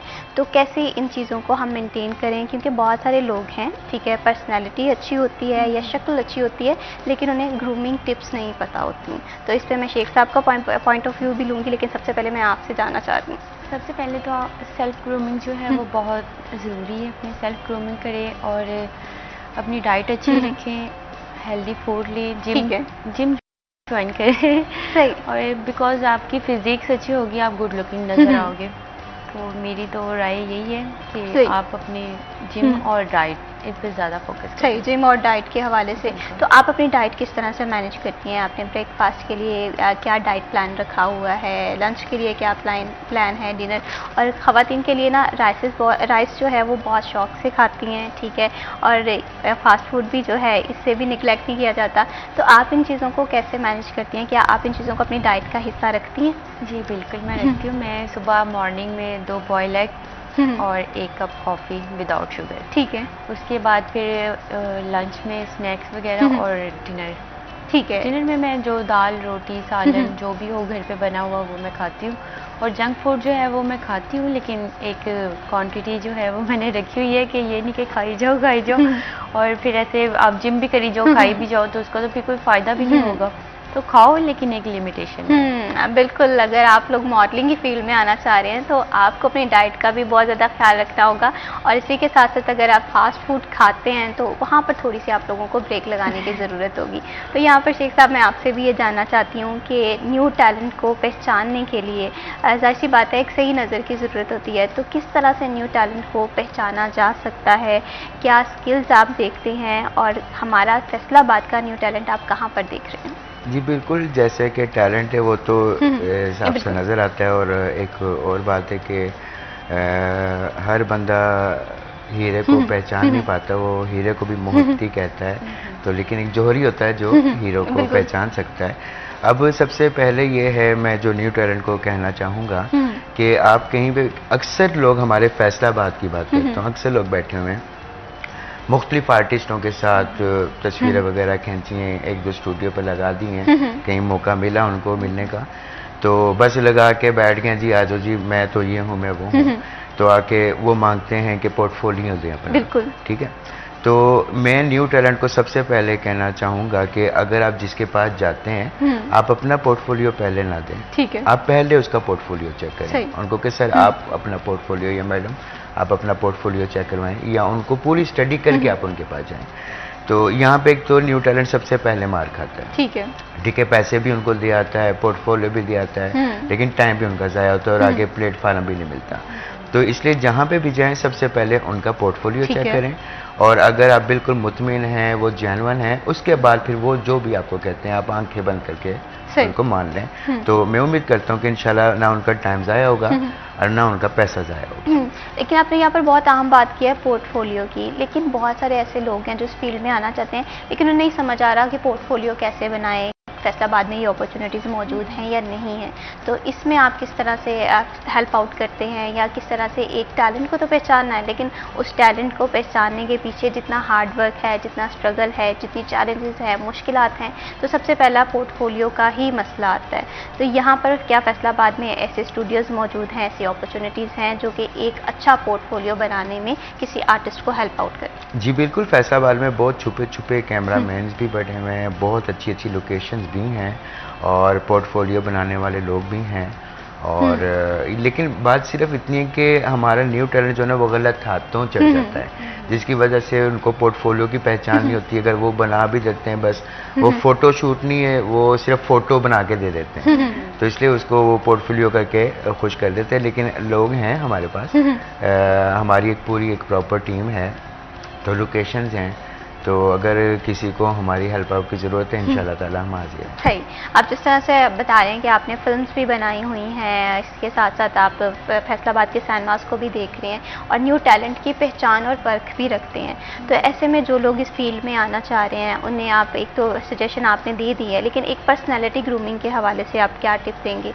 एक्टिंग स्किल्स को किस तरह से इम्प्रूव किया जा सकता है, किस तरह से एक डायलॉग डिलीवरी होती है वो किस तरह से प्रॉपर तरीके से की जा सकती है, इस हवाले से आप उन लोगों को टिप्स देना चाहें जो कि स्क्रीन पे आना चाहते हैं? इस हवाले से ये कि वो ना बाहर यकदम निकलने से पहले आप अपने आप को ग्रूम करने के लिए अपना कैमरा सामने रखें, उसके आगे जो आपका टैलेंट है आप उसको रिकॉर्ड करें, आप खुद देखें, कहीं पे कमी पेशी उसको मज़ीद पॉलिश करें, आपका डिलीवरी भी डायलॉग डिलीवरी भी अच्छी होगी और मज़ीद ग्रूमिंग होगी, जो कमी पेशी दूर होगी, अचानक फिर बाहर निकले हर बंदा उनको कैश करेगा। बिल्कुल ऐसे ये डायलॉग डिलीवरी मैं ये समझती हूँ कि जब हम फिल्म इंडस्ट्री में आते हैं तो जितने अच्छे से आप डायलॉग डिलीवर करेंगे वो डायलॉग जो है वो आपके साथ कनेक्टेड रहेगा, आपके जो कहीं पर भी आप चले जाएंगे, आप करियर में जितना मर्जी बढ़ेंगे, जो आपने अच्छे से डायलॉग डिलीवर किए होते हैं स्क्रीन में वो आपकी पहचान बन जाते हैं। तो सारा यहाँ पर मैं आपसे ये जानना चाहूँगी कि मॉडलिंग का सफ़र तो आपने माशाल्लाह से बहुत अच्छे से तय किया, कभी ऐसा इरादा हुआ है कि आप फिल्म इंडस्ट्री में जाएंगे या हम आपको कभी बड़े पर्दे पे देखें? जी इंशाल्लाह ज़रूर।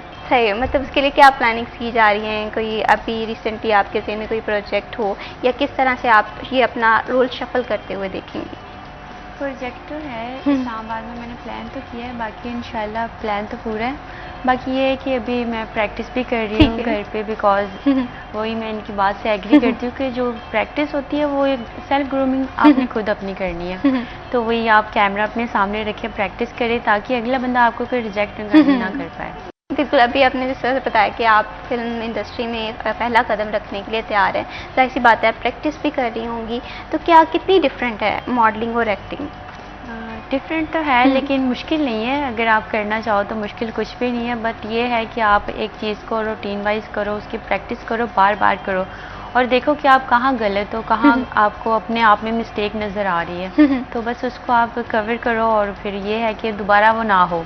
ठीक है, इस चीज़ पे ज़रा फोकस रखो तो इंशाल्लाह बाकी और कोई मुश्किलात नहीं होती। बिल्कुल सही बात है, जब इंसान अपने लाइफ में डेडिकेशन से काम करता है, हार्ड वर्क से काम करता है, स्ट्रगल जाहिर सी बात है ये इंसान का हिस्सा होता है, ये कामयाबी के सफ़र का सबसे पहला स्टेप होता है कि आपका स्ट्रगल है, आप जितनी कंसिस्टेंसी से काम करेंगे तो आप कोई भी फील्ड हो आप उसमें कामयाब हो सकते हैं। तो यहाँ पर शेख साहब मैं आपसे भी जानना चाहूँगी कि जिस तरह से सारा अपने मॉडलिंग के सफ़र के साथ साथ एक्टिंग का भी पहला कदम जो है वो हम देखेंगे इंशाल्लाह बहुत जल्दी स्क्रीन पे, तो ऐसे में बहुत सारे लोग हैं जो कि स्क्रीन पे आना चाहते हैं, मॉडलिंग से ट्रांजिस्ट करना चाहते हैं, तो आप इस चीज़ को किस तरह से देखते हैं? मॉडलिंग कितनी डिफरेंट फील्ड हो सकती है एक्टिंग से, या एक मॉडल को जब वो एक्टिंग में जा रहा है उसे क्या क्या चैलेंजेस आ सकते हैं, किस तरह से वो चीज़ें ओवरकम हो सकती हैं? जी बिल्कुल, मैं समझता हूँ कि एक्टिंग फील्ड से पहले मॉडलिंग ज़रूरी है। उसकी वजह ये है कि एक तो आपको कैमरा फेस करने का कॉन्फिडेंस आ जाता है, ठीक है। और मॉडलिंग में एक आधे लोग होते हैं तो थोड़ा वो कॉन्फिडेंस पैदा हो जाता है। वो करते कराते जब आप फिल्म इंडस्ट्री की तरफ आते हैं तो 50-60 सिर्फ क्रू होता है, तो उनके सामने और बहुत बड़े बड़े कैमराज होते हैं, उनके सामने फिर एक तो आसानी हो जाती है काम करने की।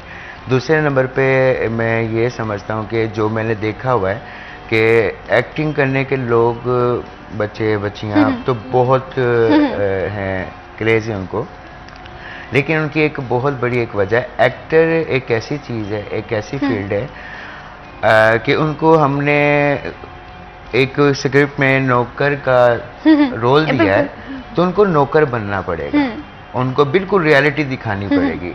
और एक को हमने वजीर आजम का दिया है तो उसको बिल्कुल उस तरह का रोल करना पड़ेगा।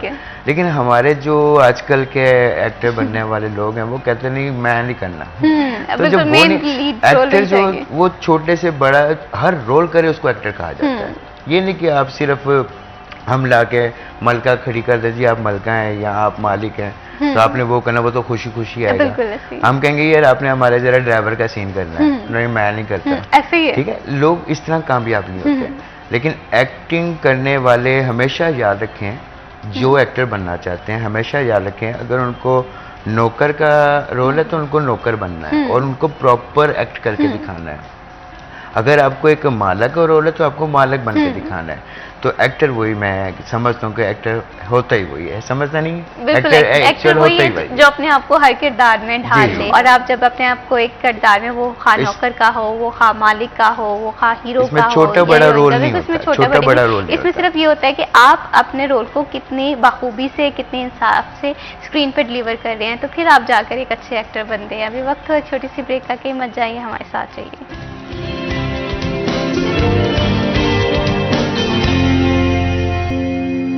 सिटी एट 10 में वंस अगेन खुश आमदीद। बात हो रही है शोबिस इंडस्ट्री के हवाले से कि फैसलाबाद में कितनी अपॉर्चुनिटीज़ मौजूद हैं, किस तरह से हम जो है शोबिस इंडस्ट्री में अपना पहला कदम रख सकते हैं, चैलेंजेस कितने ज़्यादा आ सकते हैं, उन चैलेंजेस को कवर अप किस तरह से किया जा सकता है, मॉडलिंग के लिए कौन कौन सी अपॉर्चुनिटीज़ मौजूद हैं, क्योंकि ये वो सवाल हैं जब भी कोई ख्वाब देखता है, स्पेसिफिकली जब वो शोबिस में आना चाह रहा है, तो ये वो सवाल होते हैं जो किसी भी इंसान के माइंड में आते हैं। तो इन सवाल के जवाबात ढूंढना बहुत ज़्यादा ज़रूरी होता है, और जवाबात जब आप किसी एक्सपर्ट से सुन रहे होते हैं, ख़ासकर वो जिन लोगों का एक्सपीरियंस होता है, जिन्होंने अपने स्ट्रगल से सीखा होता है, जिन्होंने अपनी जीत से सीखा होता है, तो वो जवाब जो हैं वो हमें मोटिवेट लाजमी करते हैं। तो सारा मैं यहाँ पर आपसे ये जानना चाहती हूँ कि चैलेंजेस आपने बताए, लेकिन अगर आज के नौजवान नस्ल हो या वो लोग जो मॉडलिंग में आना चाह रहे हैं, उन्हें आप एक पैगाम देना चाहें कि ये चीज़ जो है, ये मॉडलिंग में ये तो आपके पास होनी चाहिए, इस ये जो सेकंड है, इस बात से आपने इज्तनाब करना है। वो हो सकता है कि कोई कॉन्फिडेंस का लैक हो सकता है किसी की कम्युनिकेशन स्किल्स नहीं है। तो आप ये दो चीज़ें कौन सी हैं जो कि करनी चाहिए मॉडलिंग में आते हुए, और कौन सी ऐसी बात है कि जिसे इज्तनाब करना चाहिए? मेरा जहाँ तक ख्याल है, मुझे तो लगता है कि अगर आप में कॉन्फिडेंस है तो आप हर चीज़ फेस कर सकते हो। ठीक है। और दूसरा ये है कि आप अपने आप को इस काबिल बनाओ कि आप कहीं भी जाओ आपको कोई मुश्किलात ना आए। इट्स मीन कि कोई आपको रिजेक्ट ना कर पाए। और दूसरा, आप अपनी सेल्फ ग्रूमिंग अच्छी रखो, अपनी मेंटेनेंस रखो, तो फिर तो मुझे नहीं लगता कि मुश्किल होती है। बिल्कुल ऐसा ही है, जाहिर सी बात है। जब ऐसी फील्ड है ना जहाँ पर बहुत सारे लोग दिखते हैं, जहाँ पर खासकर जहाँ पर बहुत ज़्यादा हमें ग्लैमर दिख रहा होता है, जहाँ पर हम देखते हैं कि कंपटीशन बहुत ज़्यादा है, क्योंकि आज का वो दौर है, हर कोई चाह रहा है कि सोशल मीडिया पे उसके अच्छे फॉलोअर्स हों, हर कोई चाह रहा है कि उसकी जिसे कहते हैं बहुत ज़्यादा इसके नाम से पहचाना जाए। तो ऐसे में जब आप इतनी बड़ा ख्वाब देख रहे हैं, तो यकीनन उसके लिए आपको हार्ड वर्क भी करना होगा, चैलेंजेस भी आएंगे। तो सबसे पहली जो चीज़ मैटर करती है वो आपका कॉन्फिडेंस मैटर करता है। सेकंड चीज़ जो है वो मैटर करती है आपकी कंसिस्टेंसी। ये दो चीज़ें अगर आप अपनी ज़िंदगी में इम्प्लीमेंट कर लेते हैं तो आप किसी भी फील्ड में कामयाब भी हो जाएंगे और कोई भी चीज़ आपको हरा नहीं सकती। यहाँ पर शेख साहब, मैं आपसे ये जानना चाह रही हूँ फैसलाबाद के हवाले से कि फैसलाबाद में कितने सिनेमास मौजूद हैं, कितने थिएटर्स मौजूद हैं, और क्या देख रहे हैं कि अगर हम फैसलाबाद का कंपैरिजन करें बाकी शहरों से, तो यहाँ के सिनेमा हॉल्स कितने बेहतर हैं या बेहतरी की गुंजाइश है, तो वो किस तरह से बेहतर किए जा सकते हैं? जी, फैसलाबाद में 5 सिनेमास हैं और 4 थिएटर्स हैं। ठीक है। तो हालांकि फैसलाबाद में 20+ सिनेमास होते थे, लेकिन बिजनेस ना होने की वजह से एक एक करके सारे ख़त्म हो गए। लेकिन अब मल्टीमीडिया स्क्रीन्स वगैरह हमारे पास 5 हैं और माशाल्लाह बहुत अच्छी हैं, एग्जेक्टिव हैं, जिसमें एक निजी सिनेमा है, वो भी बहुत ज़बरदस्त है। तो बाकी है कि थिएटर जो 4 हैं, लेकिन थिएटर जो हैं वो काफ़ी ज़्यादा पीछे हैं, क्योंकि उसके अंदर कोई ख़ास मैनेजमेंट नहीं है, तो स्क्रिप्ट नहीं है, ठीक है। बस एक नॉर्मल सा चल रहा है जिसकी वजह से फैमिलीज़ नहीं आती हैं। तो जैसा कि लाहौर चले जाएं आप थिएटर्स में, फैमिलीज़ भी बैठी हैं, स्क्रिप्ट भी है और मज़ा भी आता है, एंटरटेनमेंट भी होता है इंसान। लेकिन फैसलाबाद में थिएटर बिजनेस तो बहुत अच्छा है, लेकिन इन्वायरमेंट नहीं अच्छा है। तो थिएटर वालों से गुजारिश है और उम्मीद करता हूँ कि वो इस चीज़ को बेहतरी की तरफ लाके एक फैमिली माहौल की तरफ वो रुख करवाएं और जिसकी वजह से कि थिएटर लाइन भी हमारी एक अच्छी काउंट हो। इस टाइम मौजूदा सूरत हाल जो है वो थिएटर लाइन बिल्कुल अच्छी काउंट में होती है। बिल्कुल इसी तरह से आपने बहुत ही एक निशानदेही है। लाहौर में तो अब थिएटर कल्चर काफ़ी ज़्यादा डिफरेंट हो गया, वहाँ पर फैमिलीज़ भी आ रही हैं। फैसलाबाद में अब ये देखना है कि ये कितना ज़्यादा हम लाहौर से कनेक्ट कर पाते हैं कि हमारे यहाँ अच्छी स्क्रिप्ट बनती है कि नहीं बनती। यहाँ पर शेख साहब ये भी बताइएगा कि जिस तरह से आपने बताया कि स्क्रिप्ट बहुत मैटर करती है, लेकिन हमारे यहाँ हम देख रहे हैं कि इंटरटेनमेंट पे ज़्यादा काम हो रहा है। एक स्क्रिप्ट एक मीनिंगफुल जो सोसाइटी में एक इम्पैक्ट छोड़े। बीइंग अ डायरेक्टर आप भी इस चीज़ की कमी महसूस कर रहे हैं? जी बिल्कुल, बहुत ज़्यादा कमी महसूस कर रहे हैं। और पीछे ऑन द रिकॉर्ड 2016 में मैंने ड्रामा फेस्टिवल करवाया था जिसमें 8 ड्रामे थे हर फ्राइडे को वीक पर। तो उसमें स्क्रिप्टेड ड्रामास थे और वो स्क्रिप्ट ड्रामे ऐसे थे, तो वीडियोस भी बनी हुई हैं कि जो एजेड से एजेड और बच्चे से बच्चा, हर बंदा पूरे हाल में अगर कोई ऐसी सीन चल रहा है तो हंस बोत रहा है और वहीं पे उसी टाइम रो बोत रहा है। एक स्क्रिप्टेड है ना, सबको हिला दिया उसने, हंसाया भी और रुलाया भी, इसको कहते हैं स्क्रिप्टेड। पूरी एक स्टोरी होती है, सारा सिस्टम होता है, लेकिन यहाँ पर इस टाइम मौजूदा स्क्रिप्ट कुछ नहीं है, तो स्टोरी कुछ नहीं है, इसलिए फैमिली क्या देखने जाएगी? कुछ भी नहीं, बस एक डायलॉग्स जो रोज रूटीन में चल रहे हैं वही हैं। तो ये बहुत फर्क पड़ता है, स्क्रिप्ट का स्टोरी का बहुत ज़्यादा डिफरेंट है। सही, स्क्रिप्ट वाकई मैटर करती है, क्योंकि मैं समझती हूँ कि ड्रामा जो है वो हमें बहुत सारे किरदारों के साथ तो कनेक्ट करता ही करता है, लेकिन सोसाइटी के हवाले से भी हम देखते हैं कि सोसाइटी में जो इश्यूज चल रहे होते हैं उनके साथ कनेक्ट करता है, उसका सोल्यूशन जो है समटाइम वो भी बताता है। तो यहाँ पर ये भी बताइएगा शेख साहब कि अगर स्क्रिप्ट के हवाले से आपने बताया कि अब वो स्क्रिप्ट में वो बात नहीं रही या कहीं ना कहीं आपको कमी नज़र आती है, अगर हम ड्रामा इंडस्ट्री के हवाले से बात करें तो क्या आप ये समझ रहे हैं कि हमारे यहाँ वो ड्रामाज बन रहे हैं जो हमारे कल्चर की भी अक्कासी कर रहे हैं, जो सोसाइटी में एक पॉजिटिव मैसेज भी दे रहे हैं? अगर दे रहे हैं तो दैट्स वेल एंड गुड, अगर नहीं तो आप क्या चाहते हैं कि क्या चेंज आना चाहिए स्क्रीन पे? देखिए, आजकल के दौर के मुताबिक ना ड्रामाज के जो स्टोरीज हैं स्टिक पीरियड चेंज होना चाहिए, लेकिन हम शुरू से एक देखते आ रहे हैं, एक सास बहू बस यही चल रहा है। तो हमारे जो बच्चे हैं वो भी यही लेकर चलते हैं आगे जाके, लेकिन ये ना चेंज होना चाहिए थोड़ा सा। ये सिर्फ एक घरेलू सास बहू कह लें या नंद जो भी होता है, एक ये स्टोरी ही चल रही है। आप जितना भी देख रहे हैं ड्रामा में यही तकरीबन स्टोरीज हैं, तो मैं समझता हूँ कि ये ख़त्म हो जाना चाहिए अब। सही, वो चेंज क्या है? अगर हम देखते हैं कि हमने ये बात की है, बहुत सारे लोग हैं ड्रामास रिव्यूज़ के हवाले से भी बात करते हैं, वो कहते हैं कि यहाँ पर चेंज रिक्वायर्ड है, यहाँ पर ये बात होनी चाहिए। तो स्क्रिप्ट राइटिंग एक बहुत जिम्मेदारी का काम है, तो ये जिम्मेदारी जाहिर सी बात है, आप डायरेक्टर भी हैं, आप किस तरह से देखते हैं कि क्या चेंज तो रिक्वायर्ड है, लेकिन वो चेंज क्या हो सकता है? चेंज ये होना चाहिए कि जिस तरह सास बहू की जिस बात पे लड़ाई हो रही है ना, चेंज ये होना चाहिए कि कोई ऐसा स्क्रिप्ट हो कि वो ऐसा करें कि सास बहू की सुलह हो जाए। ठीक है, उलट होना चाहिए। ये तो वो थोड़ी सी नामुमकिन सी सूरत हाल नहीं लग रही। तो बिल्कुल वाकई ऐसे ही है कि स्क्रिप्ट जो है वो जितना ज़्यादा मैं समझती हूँ स्ट्रॉन्ग होगा, उतना ही ज़्यादा एक स्ट्रॉन्ग मैसेज छोड़ेगा। और ऐसा स्क्रिप्ट भी हमने देखा है पाकिस्तानी ड्रामा इंडस्ट्री में जो आज से 20 साल पहले भी देखी, लेकिन उसका जिक्र आज भी होता है, आज भी लोग उस स्क्रिप्ट की तारीफ़ करते हैं, आज भी उसके पीछे जो छुपा हुआ मैसेज है वो आज भी लोगों को याद है। तो सारा मैं यहाँ पर आपसे भी जानना चाहती हूँ, जाहिर सी बात है आप भी ड्रामाज देखती होंगी, अब आपने फिल्म इंडस्ट्री में भी आना है, आप क्या चेंज रिक्वायर्ड करती हैं कि आपको क्या लगता है कि स्क्रीन में ये चीज़ मिसिंग है, अगर मैं इस फील्ड में आई, मैं एक्टिंग में आई तो मैं ये थोड़ा सा डिफरेंट करूँगी? मैं इनकी बात भी एग्री करती हूँ कि जैसे स्टोरी में थोड़ा सा चेंज होना चाहिए। इट्स मीन के देखने में अगले बंदा भी हो कि हाँ भी यहाँ पे ये चेंज हुआ है, तो देखने में ना हमें मज़ेदार लगे। तो मैं एग्री करती हूँ इनकी बात से, मुझे भी है सबक भी मिले, सीखे भी इंसान।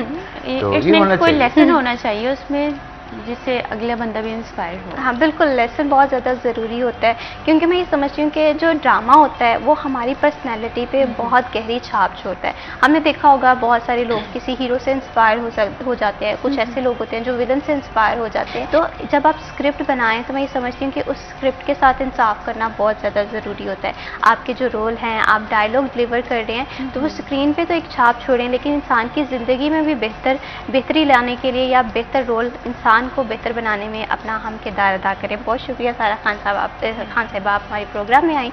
बहुत शुक्रिया मोहम्मद अली रज़ा शेख साहब, आपने हमारे प्रोग्राम को वक्त दिया और आपने बताया कि स्क्रिप्ट कितना ज़्यादा इंपॉर्टेंट है। वो लोग जो टैलेंट रखते हैं, टैलेंट जो है वो अपना रास्ता और अपना सफ़र जो है वो खुद तलाश कर लेता है, लेकिन ज़रूरत कंसिस्टेंसी की होती है, ज़रूरत हार्ड वर्क की होती है। तो आप भी किसी भी फील्ड में अपना नाम बना सकते हैं, बस स्ट्रगल और हार्ड वर्क करते रहें। इसी के साथ मैं शबीब को दीजिए इजाज़त। अल्लाह हाफ़िज़।